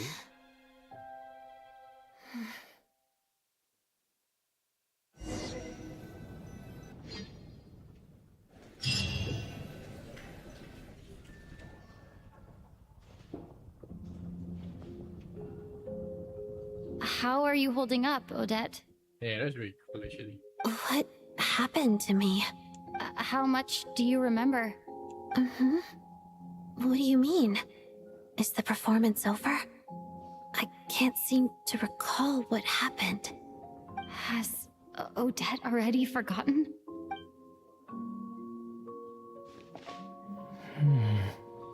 Mitya? Oh, I'm sorry. I guess I spaced out there for a second. Remind me who you are? What happened? Don't you remember And they got anything? their memory wiped? Yeah, I remember now, comrade. Looks like we guessed right. Just like me when Odette found me at the Armory Palace.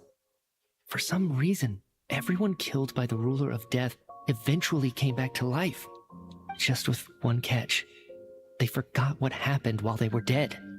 Odette and the others have already forgotten everything. Why were you able to remember this time? Could this be the reason? You said this is the ruler of death's symbol, right? Where? I don't see anything there. You don't? Huh. Okay, I guess that makes sense. I carved this into my hand in the afterlife, so it's not visible in the physical world. Does that mean I carved this symbol into my soul? What an unsettling thought. What about you, though? The ruler of death mentions that you're a descender? A full explanation would get complicated very quickly, but... Well then, now that it's all over, let's figure out what we've learned. The first thing I notice is that everything here is precisely as we left it, right before our deaths. This confirms that time passes differently in the afterlife than in the real world. They say that right before death, time slows down and your whole life flashes before your eyes. That must be how you know you have one foot in the afterlife by that point. Anyway, clearly the few days we spent in the afterlife probably only amounted to a few short minutes in the real world. This also aligns with previous reports of widespread temporary memory loss among the Armory Palace personnel. Now it seems likely that those were all brief deaths caused by the Grim Reaper's so-called curse of death. To those unaware of the truth, dying and coming back to life must feel similar to a short bout of catatonia. This leaves me with a couple big questions. What are the conditions that trigger this so-called curse of death? And why are we resurrected after we die? If nothing else, I think it shows that killing us wasn't her ultimate goal. Right. This time only got complicated because of the situation with the theater's ley lines. That's why she had to approach it differently. If the previous incidents of amnesia among the researchers are anything to go by, killing us is usually a pretty routine matter.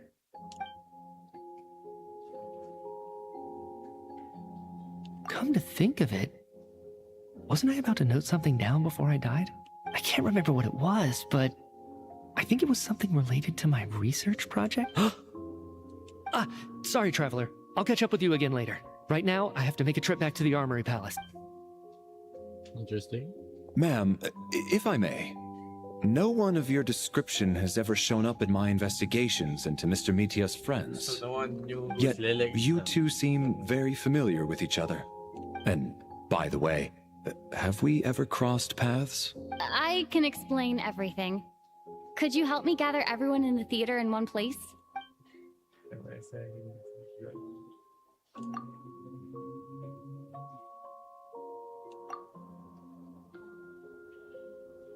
Okay, so people can remember it.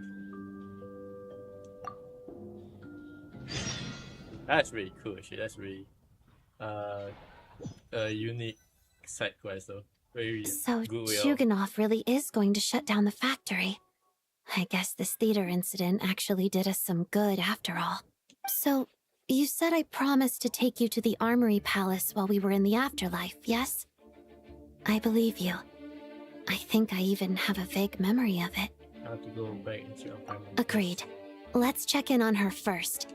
The whole reason for our trip to the Armory Palace anyway is to figure out what's going on with her health. Hey, bro, that's really cool. Oh, that's really long as quest like that, but really interesting. Aku really locked in sampai the whole story lah.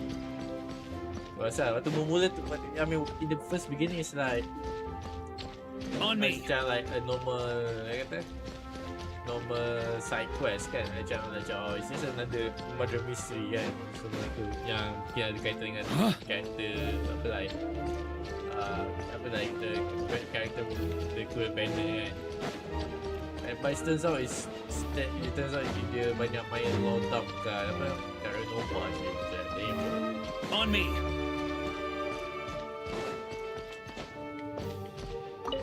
There's just like fact like at other places as well, macam kat Mondstadt semua. I guess. I'm Or it's just finally like back. only kat Even though a Cheshire long kat time has Cheshire passed from cuma my dia macam tu perspective, je. as far as Paimon's Macam mana concerned, I probably just went out to watch a very short show. I should keep my emotions in check when I see Paimon again. Wait. The atmosphere here feels off. Sedih. Shh. Stay quiet. Let's go inside and take a look. Have we still not been able to notify Child yet? We need new orders. What if that person comes back again? Is Paimon missing? I'm so sorry. Under the circumstances, there was really nothing we could do. Tell me, what happened to Paimon? It was the Jester. He came here in person and escorted Miss Paimon away. Oh shit. He's the director of the Fatui. His authority supersedes all others and cannot be questioned. The Jester? There was nothing we could do. How long ago did he leave? And what was Paimon's status? It was about an hour ago. Miss Paimon was fast asleep at the time. The Jester simply walked off with her as if it was only natural. Did he just I like assure carry you, Paimon He like baby? absolutely did not use any force. Do you know where they went? The Armory Palace, most likely. Lord Piero, the Jester, has been overseeing the experiments there lately. I'm surprised he came in person. Whatever his reason for taking Paimon, he'll most likely return to the Armory Palace first. Then lead the way, Odette. Okay, let's go.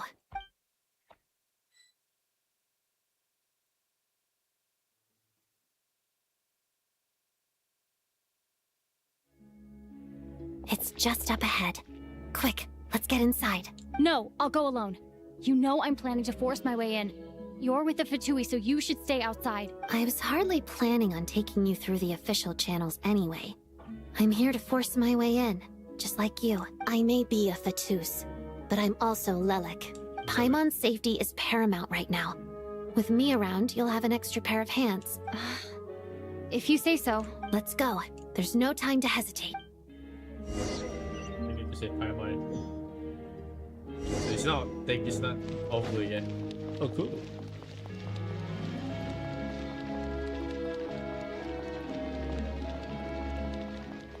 Hey, who are you? This part of the Armory Palace is under restricted access. What do you think you're doing? No questions, please. We're short on time. Bye-bye. Where are you? Yeah.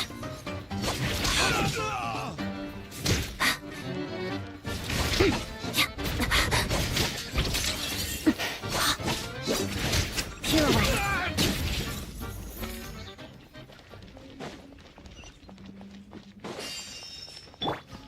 I'll make sure.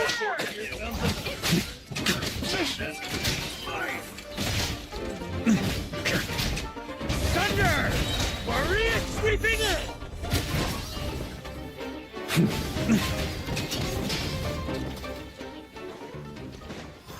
Yeah.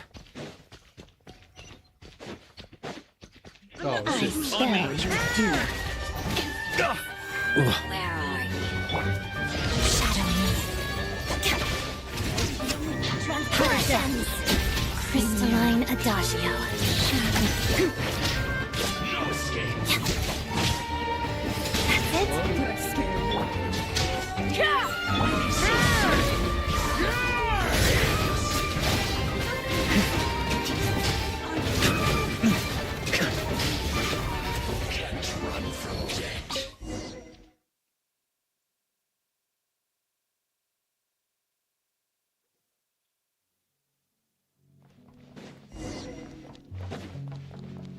That's it. Where are you coming from? So, you're intruders, huh? Don't blame me for what happens next!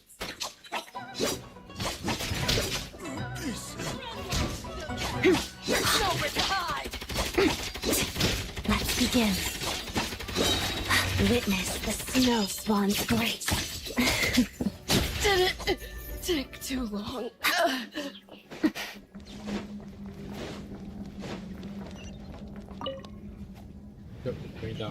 The Armory Palace is hidden this deep in?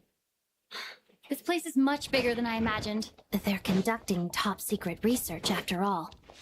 The deeper it's hidden, the better, is standard Fatui logic.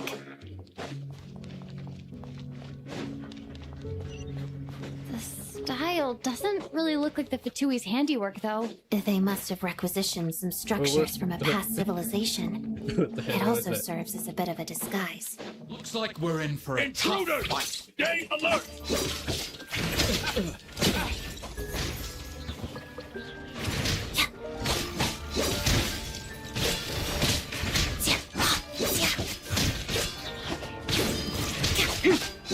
Together.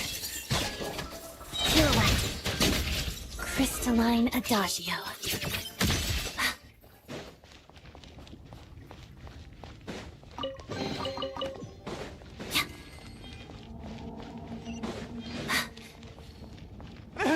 Intruders? Don't come any... Just what are you guys trying to do here? Short for it. Go!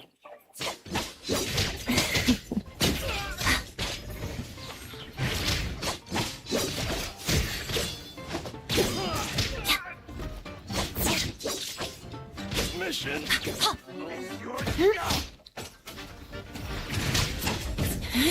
Together. Huh? Pirouette. Witness the snow swan's grace.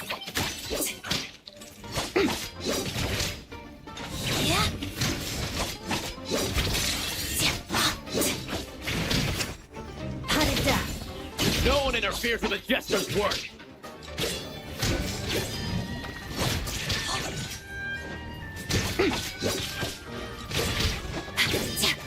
Shadow me.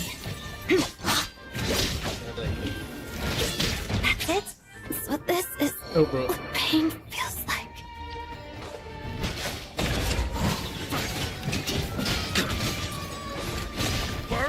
They realize I have a little. No, you get some eggs. Some all of the eggs should be nice.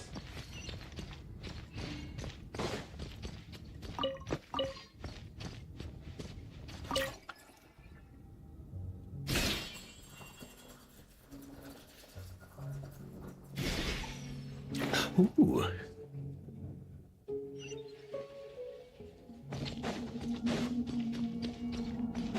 Looks like no one's guarding this place. There's something off about that decoration over there. Uh-oh. Look out! Let's deal with these before we move on.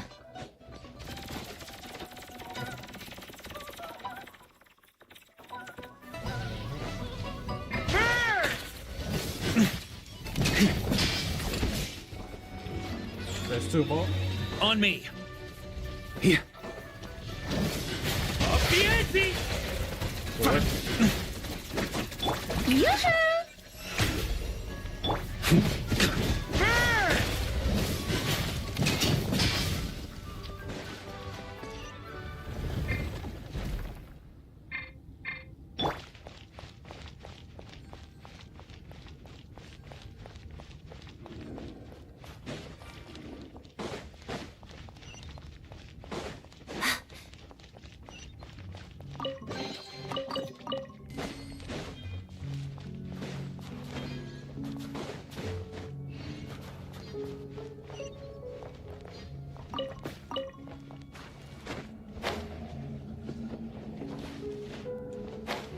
The researchers here probably don't know that we're uninvited guests.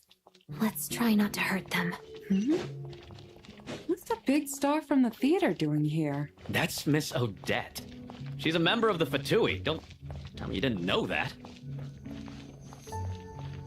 Whoa. Was the whole reason for Project Stuja to support the research here at the Armory Palace? Just what are the Fatui and the Saritsa planning?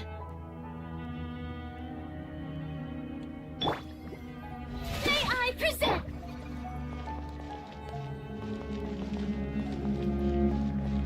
Yes, please. Okay, so they're not enemies. That's good. Don't mind me, just a visitor. When you internship. Whoa! Who are you? Never seen you around here before. Looks like there's no way through here. Maybe using the power of this prism could help?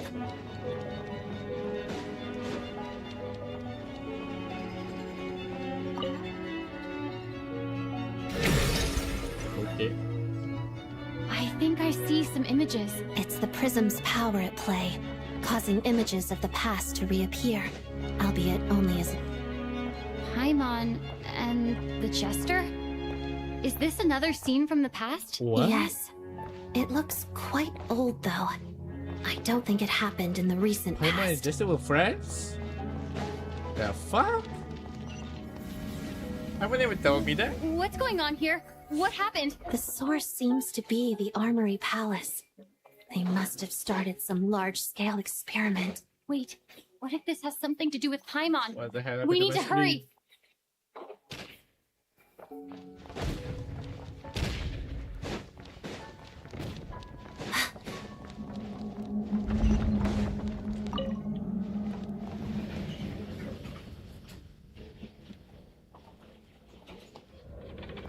Yeah, Paimon. We're almost there. The Armory Palace is just up ahead. Paimon, please be okay.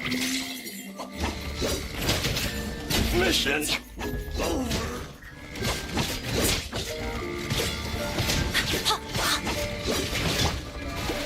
Time to shine! Ha! Da! Shadow me.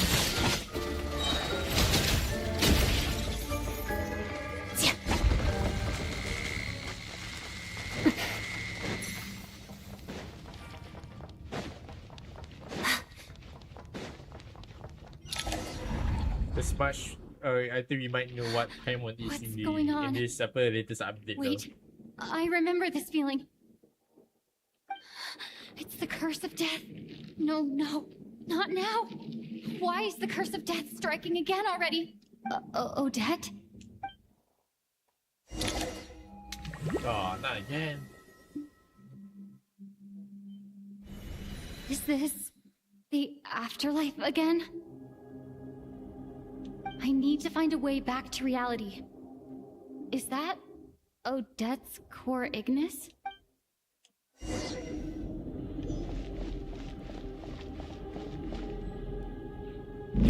But that's just creepy.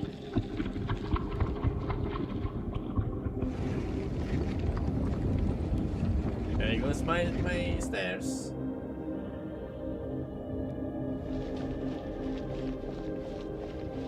Oh, what?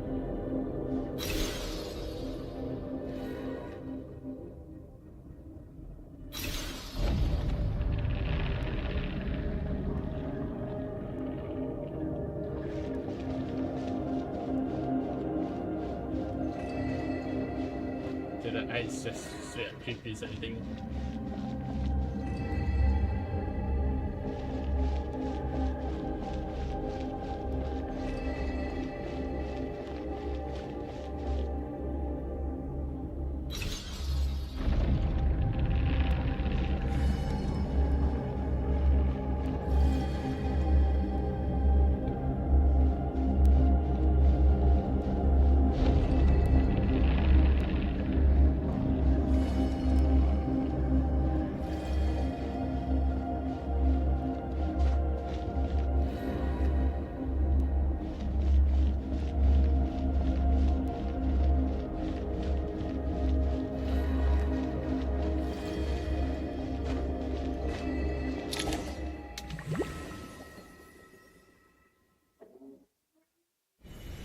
Odette!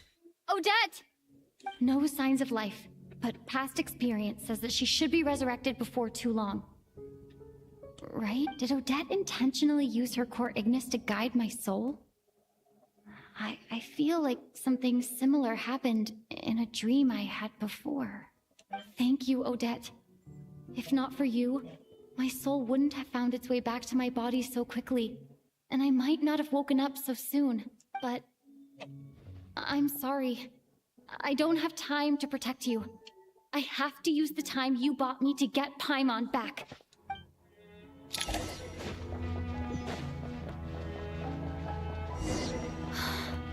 Sure enough, everyone here has been affected by the curse of death. Paimon! Paimon! No, wait. Paimon probably didn't escape Renova's curse either. She won't be able to respond to me right now. I'll have to find her myself. Why is my hands is shining?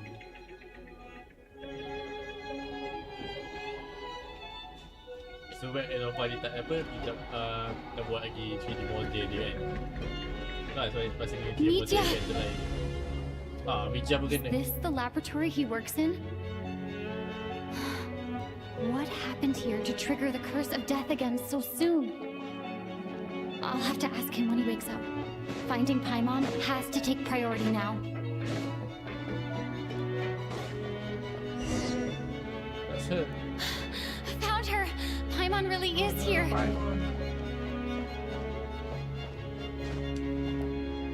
wait. This way.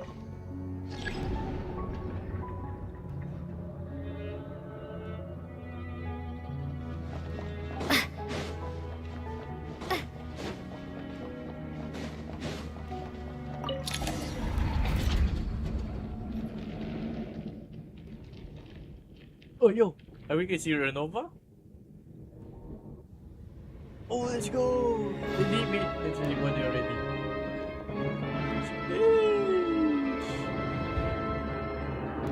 Oh no! She is hot! Oh, okay.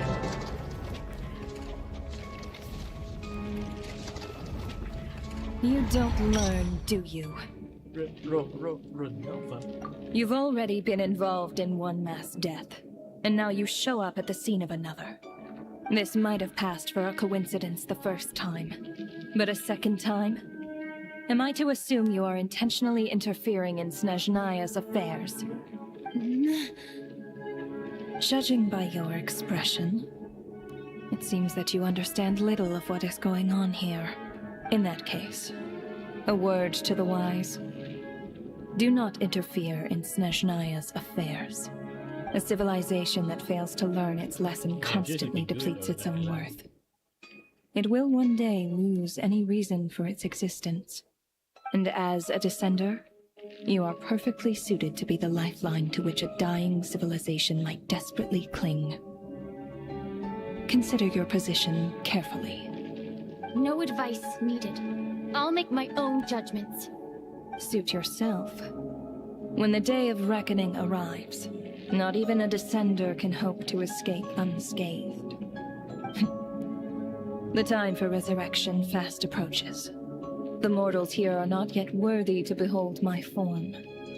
So that will be all for today.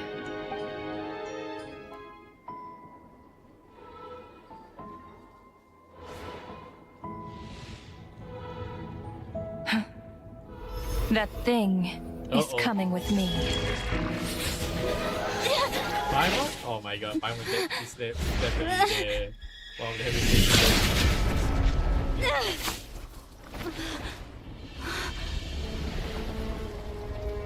Oh shit.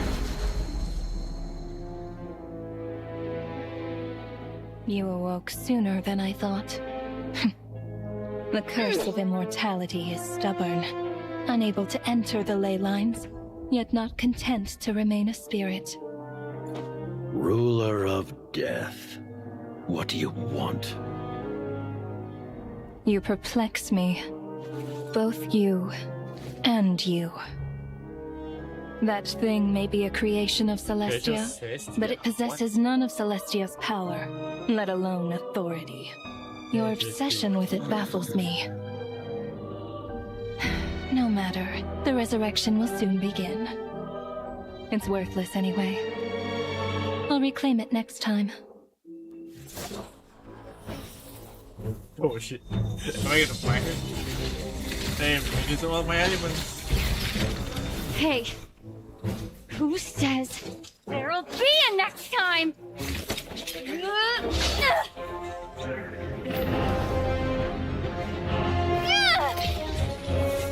Oh wow. Wrong.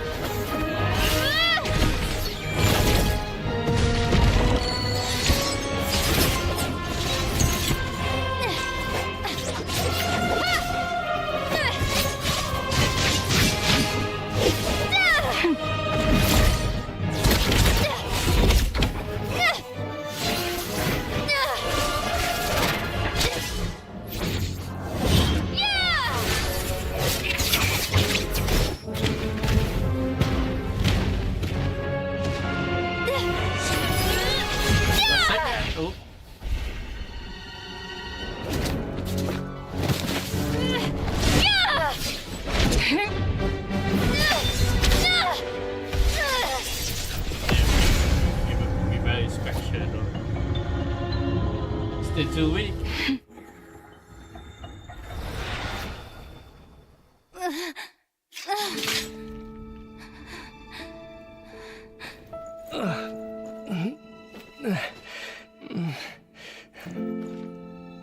Huh?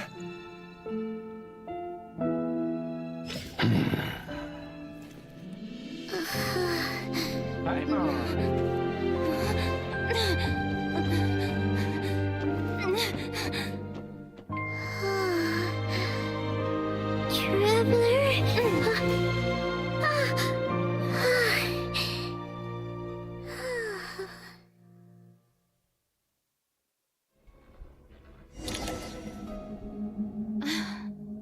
I missed you, Paimon. What are you talking about? We haven't even been apart for that long, have we? It was different this time. You seem to be in pretty good shape. Yeah, Paimon's back in tip-top condition. It's the weirdest thing. Paimon fell asleep earlier, and when she woke up, she found herself Doesn't know here. anything. The jester and that guy talking to him Paimon used probably some kind of doesn't have energy on any Paimon. memory. And she could kind of feel it canceling out that other thing that was making her feel unwell. So, Mitya helped too? Apologies for leaving in such a hurry at the theater earlier. I was in a rush to verify some theories. Rest assured that your companion is perfectly safe. We reversed the effects that the experimental energy had on her. The jester specifically instructed me to do so. I suppose this is our first official meeting, Traveler. I could not let Paimon suffer in her condition for a moment longer, and so I simply took her without explanation. I hope you do not... But why would a big shot like Big you shot? care about what happens to Paimon? Oh, okay. As I said when you first arrived in Snezhnaya, we once spent some time together Interesting. in the distant past. How doesn't remember? Oh yeah, you did mention that. And Paimon did think you seemed strangely familiar the first time we met. I'm afraid the reminiscing will have to wait. Mitya, let us continue with the report. What conclusions, if any, did you reach from conducting the final experiment of our energy research ahead of schedule? The good news is, my hypothesis regarding the ruler of death has been verified. As for the bad news, I recommend we suspend the experiments and Project Mistelton until further notice. Currently, we have no means with which to make a breakthrough. I say this purely as a scientist, guided by reason alone. I will trust your judgment.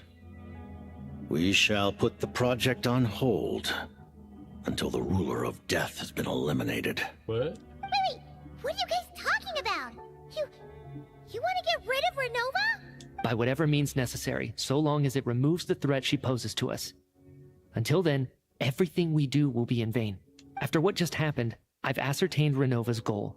Or rather, the trigger condition for the Curse of Death. Okay, let's hear it. What she's doing is blocking Snezhnaya's technological progress, preventing us from possessing any means with which to threaten the heavenly principles. Just like the little lapdog she is. So, any ideas, research, or experiments that lead to technological progress can trigger the curse. Just now, for instance, I was set to launch a final phase energy experiment ahead of schedule.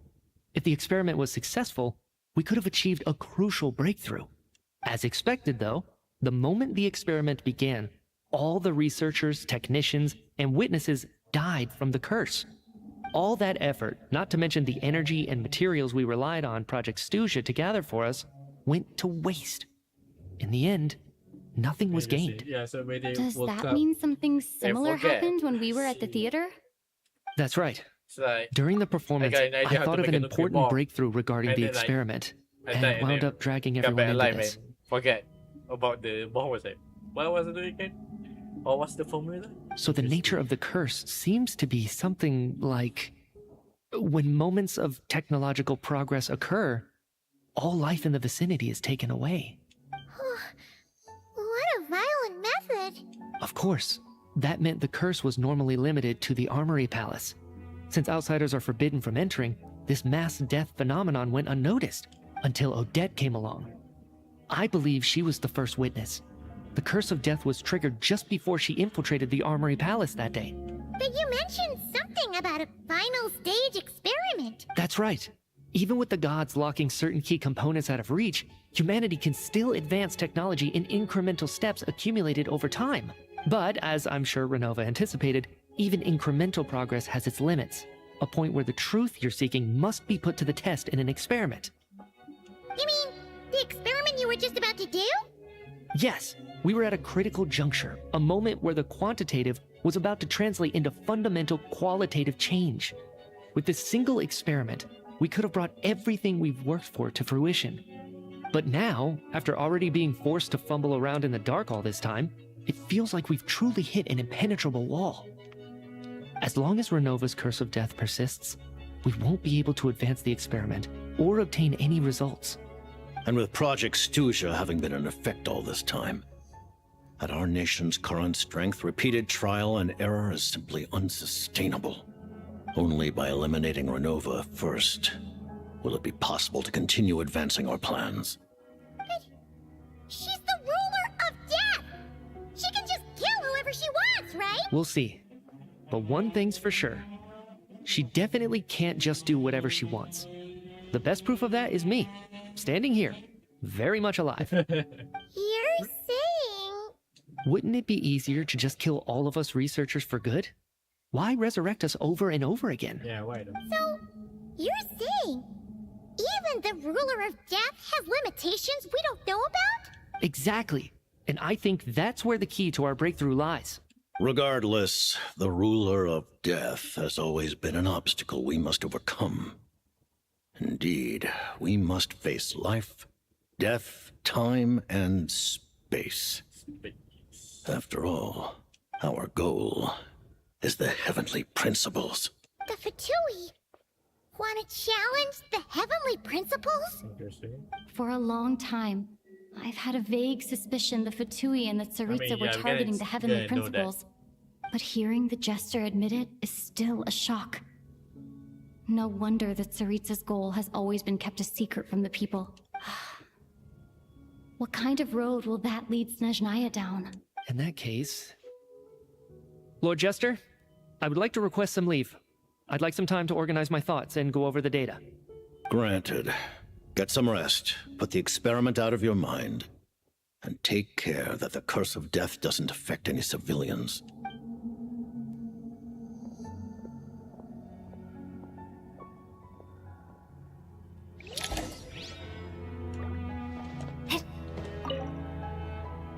While there is yet time, allow me to offer you my hospitality, honored guest of Snezhnaya. That part about Project. I remember hearing the term Mistelton from Columbina. Yeah! Paimon wanted to ask about that when the name came up just now. As you know, Project Stuja is a series of measures enacted to consolidate our nation's resources, the greater purpose of which is to serve Project Mistleton. Many of the things you have encountered thus far are essentially for the advancement of that project. This includes the Kuvaki Experimental Design Bureau in Notri. Researching Kuvaki was merely a facade. Its core objective was to use local resources and research findings to build Mistleton itself. And that's a weapon built for the final battle against the Heavenly Principles, isn't it? Huh? How did you know that? I was given some intel, and I made some deductions. Wait. You must mean that thing over there. Oh, Paimon's gotta take a closer look at this thing. Especially after you guys sent so many people to Notri to work on it. Kuvaki alone will not break through Celestia's defenses, let alone challenge the Heavenly Principles. The Heavenly Principles are no doubt accustomed to combating the power of the Light Realm, and elemental energy is simply the power of the human realm, converted to that form by the Heavenly Principles themselves. Any attempt to use this power against its creator would be a futile endeavor. For now, therefore, we have set our sights on the form of energy associated with the Third Descender and the Stellar Linchpins. This may hold the potential to allow Mistleton to contend with the Heavenly Principles. You could say that by reverse engineering the Stellar Linchpins to extract the energy within, we have obtained a source of the Kuvaki Experimental Design Bureau, Project Stusia, and it looks like your plan is almost complete. That is sadly self-stitched now, yeah. Her Majesty the Tsaritsa has embarked upon an expedition to vanquish a monster. Or Seems like the powers that be in Snezhnaya don't intend to hold my past conflicts with the Fatui against me. the Harbingers have been granted significant autonomy in retrieving the Gnosis. But by the same token, they do not completely represent Snezhnaya's official stance. You read my mind. Speaking of the Gnosis, Paimon's been dying to ask this question since forever. Why exactly does the Tsaritsa want to collect them? The Gnosis will undoubtedly serve as a key bargaining chip when she confronts the Heavenly Principles. Beyond that, you had best ask the Tsaritsa herself. What do you mean? Not sure. Don't you make the rules? Taking on the Heavenly Principles is something most people wouldn't even entertain in their wildest fantasies. Into that today, civilization is nothing but an illusion. Our civilization may very well be destroyed in the struggle, but as things stand, the Heavenly Principles could choose to negate our existence on a passing whim. Only by changing the state of affairs, only by overthrowing the Heavenly Principles, can our civilization truly be said to have taken root. Otherwise, the fate of the people of Conria and Hyperborea is a cycle doomed to repeat itself. Accepting potential destruction? Furthermore, perhaps this is still somewhat difficult for you to understand. Huh? All of them? Paimon knows about the curse of death you mentioned, and the curse of immortality that you and Dainsleif have. Then, the birth of the Hilly Churls, the rules of Natlan's Ode of Resurrection, those are curses too? Interesting. Farina's long life seems to stem from a curse placed on her by Focalor as well. Yes. Even a god's love for humanity is a curse the Heavenly Principles inflicted upon the gods. What? The Tsaritsa has always had ample reason to hate the Heavenly Principles. If she can seize their authority, she will reconstruct the entire world, and when that time comes, humanity will be completely liberated from curses and lies. Look forward to it. Though the ordinary people of Snezhnaya may not understand these details, we all believe that standing in solidarity with the Tsaritsa in our shared struggle. Okay, so about your relationship with Paimon. Paimon really doesn't remember. He's basically a stranger. You've got to believe Paimon Allow me to explain. The reason Paimon reacted to the anti-Celestia energy developed by the Armory Palace is because she comes from Celestia herself. More specifically, she is one of its creations. Paimon? A creation of Celestia? Oh, right. I was blinded by anger earlier, but thinking back on it, Renova also said that Paimon is a creation of Celestia, but... As you know, the lunar fragments in Nodcry were pulled down from the sky using Fatui technology.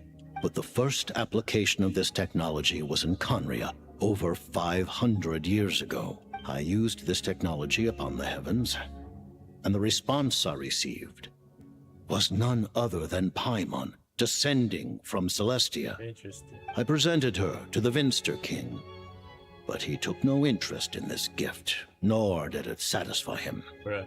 Paimon then took up temporary residence in my palace until, of course, the arrival of the cataclysm.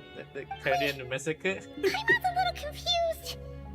You're talking about things that happened in Conria 500 years ago. You're saying Paimon was there for that? That means Paimon is 500 years old, and you should still look like a baby? Paimon doesn't remember any of that. Falling from the sky? Being given away as a gift? Having lived through the cataclysm, perhaps you too were burdened with some manner of curse. Although, losing your memories would indeed be the smallest price I've ever seen paid. But it's not just her memories from Conria. Paimon doesn't even know how she spent the last 500 years. She only has memories from the past few years.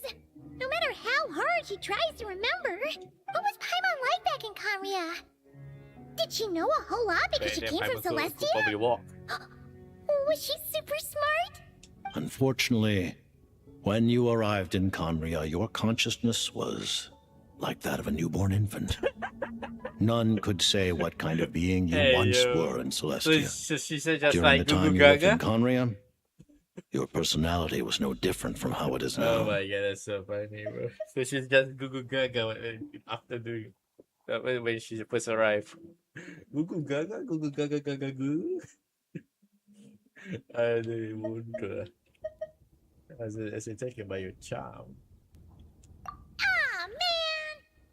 Paimon's plan to get her memories back and become super smart is ruined before it could even start.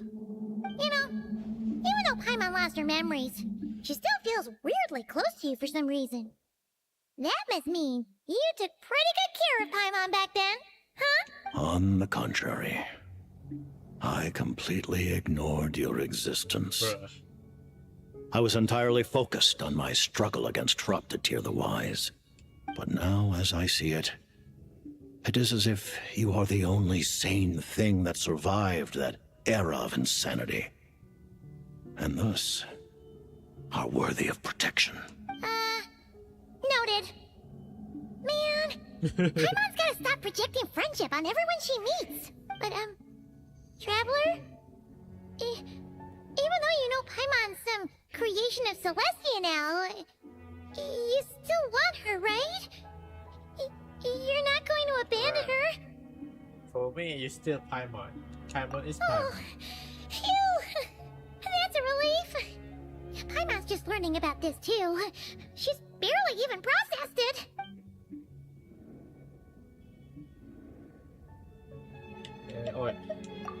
Thank you for telling me so much. I'm a bit surprised, honestly. I didn't expect you to be quite so transparent with me. Given the circumstances, the Fatui need not hide anything from our allies. The Fatui need more allies? To advance Project Mistleton, we must first resolve our issue with the Ruler of Death. And, if I presume correctly, you have no intention of letting her actions go unpunished either, do you? That's right. Ever since she said she intends to reclaim Paimon when we next meet, I figured reconciliation was out of the question. Damn. Against an opponent of this caliber, deliberating over our allegiances would waste time we do not have. We must join forces unreservedly with whomever we can, if we are to stand anything like a fighting chance. You're going to challenge the ruler of death? Just for Paimon? But Paimon's only... No, but... Thank you. Oh, thank you. Oh, gee. The Tsaritsa will return in triumph in short order, and the Fatui shall hold internal discussions regarding the enemy. The time for us to meet again will come very soon. Got it. We need to go trading, Thanks guys. for your help with Paimon. I'll be sure to look after her for you. There was just one other thing. Well, it's just a request, really. Paimon really wants to see what this Mistleton thingy you're gonna use against the Heavenly Principles looks like. Of course, Paimon knows it's top secret and stuff, but she just had to ask. Certainly you may. Yeah, just like that. For real? Actually, maybe it's best not to. What if her Nova suddenly pops up again? While the technology is not yet fully developed, it has nevertheless reached the stage where Celestia's creations are unable to damage it. In that regard, you may rest assured. Oh. Wow. No wonder Paimon felt so out of sorts recently.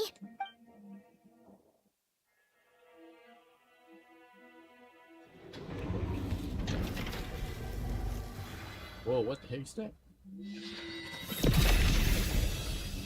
So that's the weapon?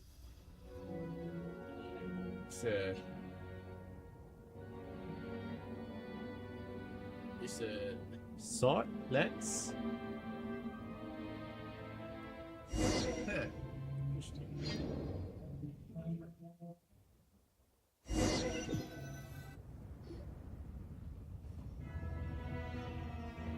Huh? Oh, hey there, Odette! Paimon? You're okay. Thank goodness. You look well. Long story short, yep, Paimon's up! That's right. When I woke up, I wanted to go in after you, but the guards had woken up as well. It would have... So, I returned the way I came. It was thanks to you that my soul found its way back to my body so quickly. Huh. That actually worked? Nice. I just figured I'd try my luck when that ominous feeling struck me. Really, you should be thanking this thing instead. Anyway, and now that things here are all taken care of, I have other things I should get back to.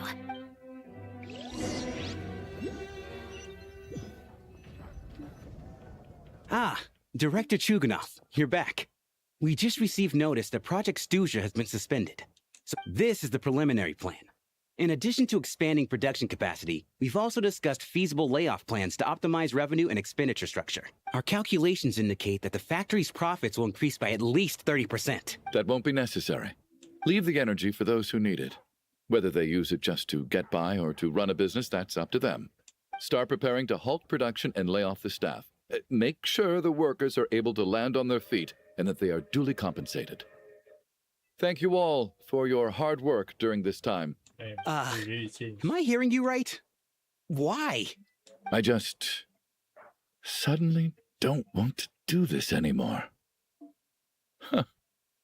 Does there have to be a reason? Iskra, it's time to rest. Dear esteemed members of the Rokat, given the effects of Lelik's radical actions upon our organization's reputation and social stability, a decision has been made to permanently withdraw this codename from use.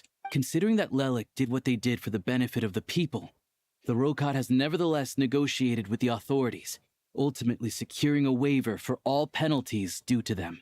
Lelik will be suspended for a period of time.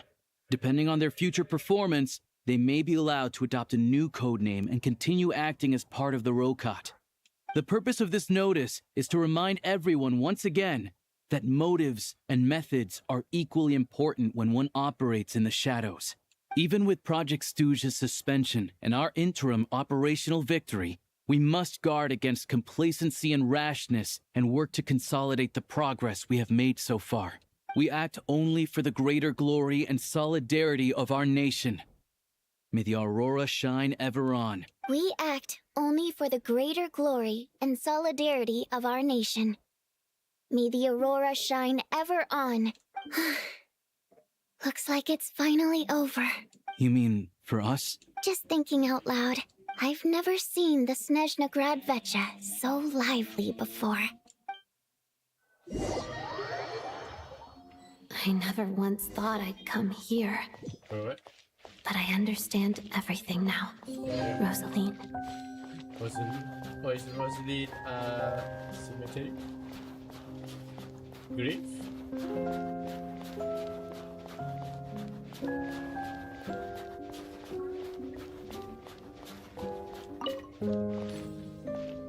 I've seen Spirit Seeker performed many times, including by your mother.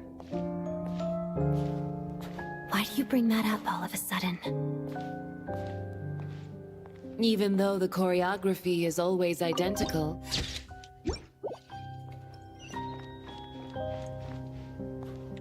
So you actually want to talk to me about ballet?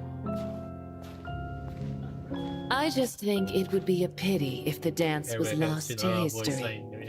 She didn't teach it to you, did she?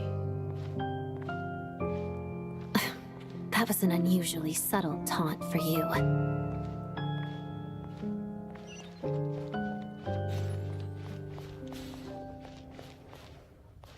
We embraced one another on the snow-swept plains, melting the ruthlessness of time.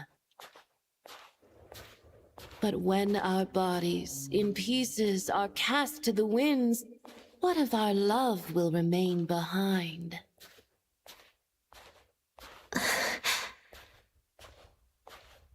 Don't tell me you can't sing. Shush. Bad singing?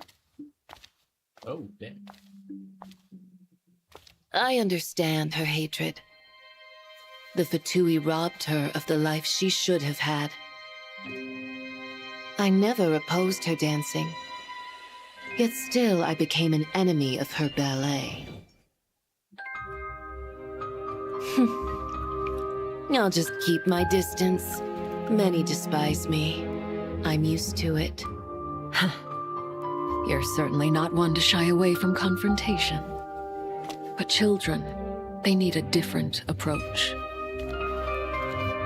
I'm hardly the most maternal figure. Yet she is a child. In my experience, while a father commands authority, he must still yield to love. You should tell her what you think about her dancing.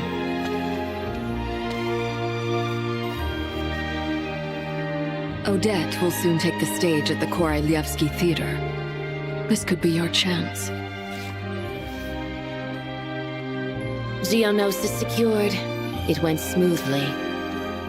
I'll be there. Have them send me an invitation.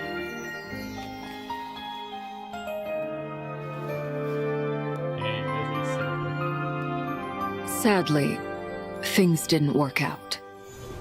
Her final words are inside that block of ice. This? Aren't these for monitoring her subordinates? Not yours. This one isn't her witch's flame, but my two worlds' flames. The two worlds' flames can burn away memories. It was my parting gift to Rosaline.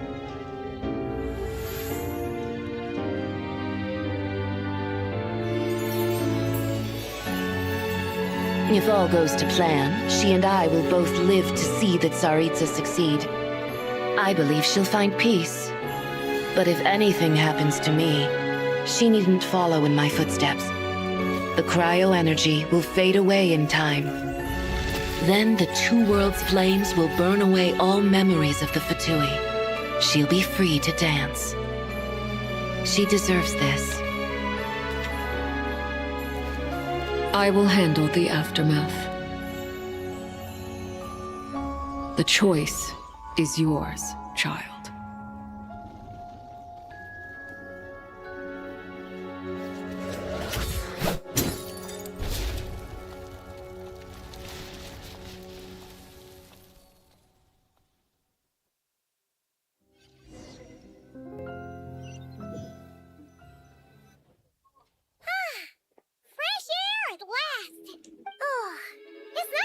really know where Paimon came from, too.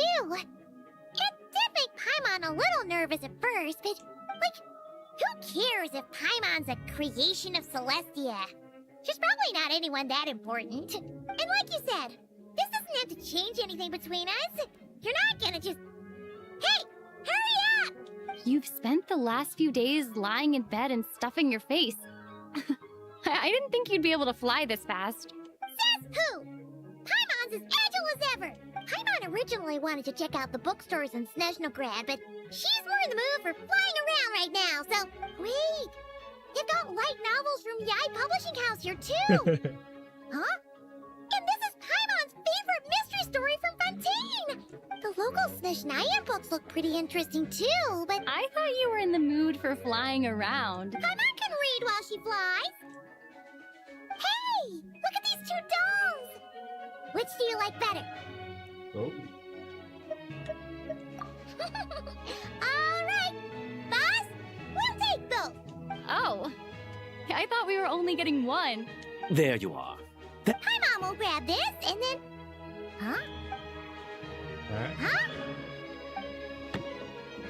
Oh yeah, it's the Russian doll, I think. How many layers does this thing have? And what are you laughing at? A whole bunch of people are gathered over by the plaza. Hey, look! That looks like Tartaglia! I know that voice. Of course. If it isn't Paimon and my old comrade, you're looking. Yeah! Is that his sister? Yes, you knew I was wrong and fixed Paimon right up! Oh, yeah, about that. That was kind of embarrassing. Who could have known that our director would go looking for you in person? Oh, right. Let me introduce you. Tonya. This is my little sister, Tonya. Hey, she looks different. Hello, Tonya!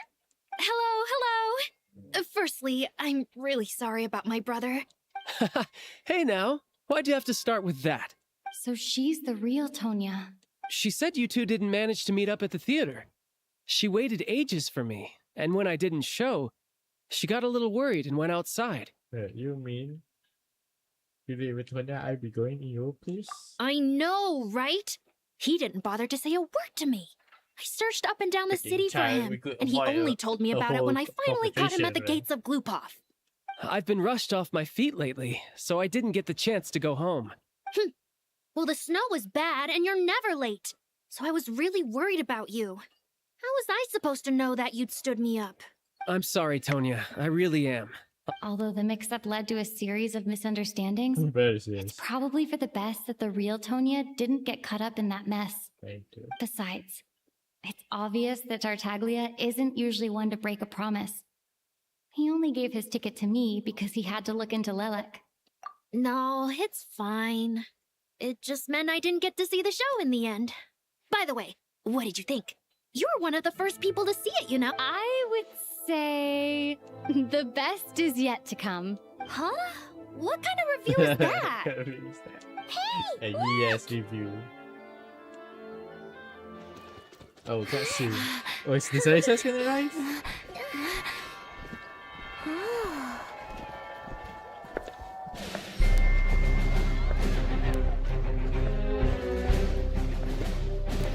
Damn.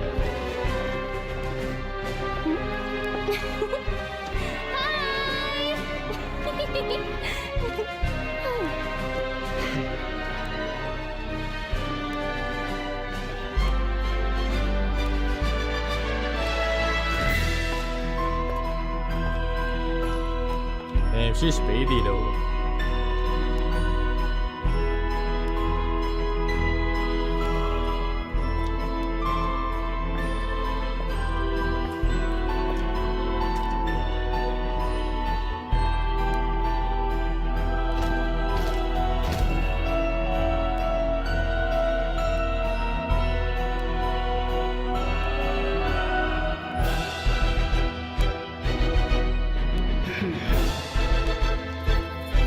Oh, damn.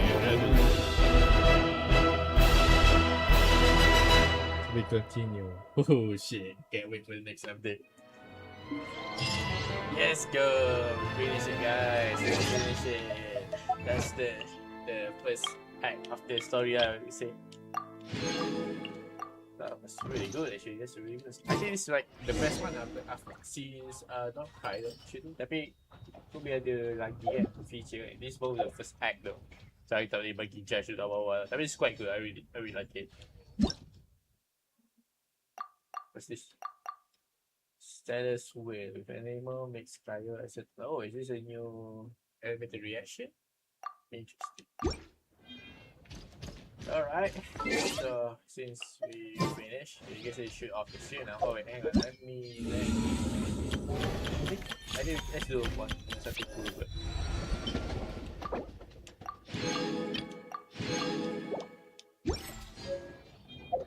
kan, ini seperti kita buat satu cool. Tak kisah dapat right? Let's pick this one. Okay, nice. Bila commission. Weapons.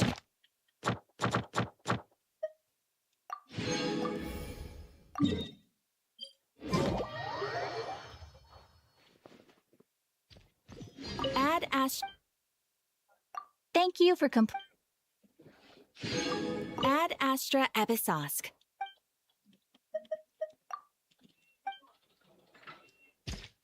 Alright, I think that should be enough.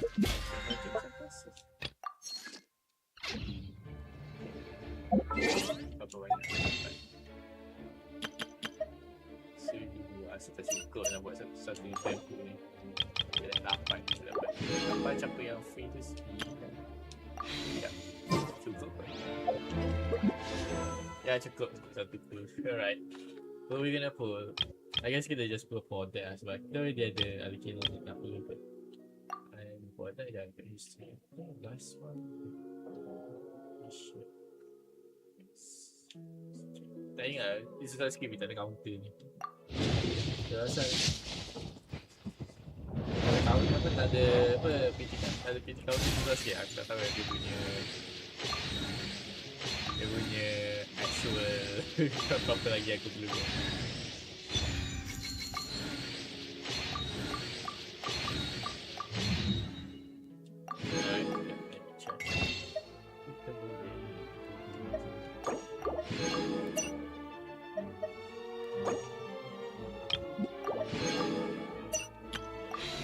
Aku nak habiskan dulu terus.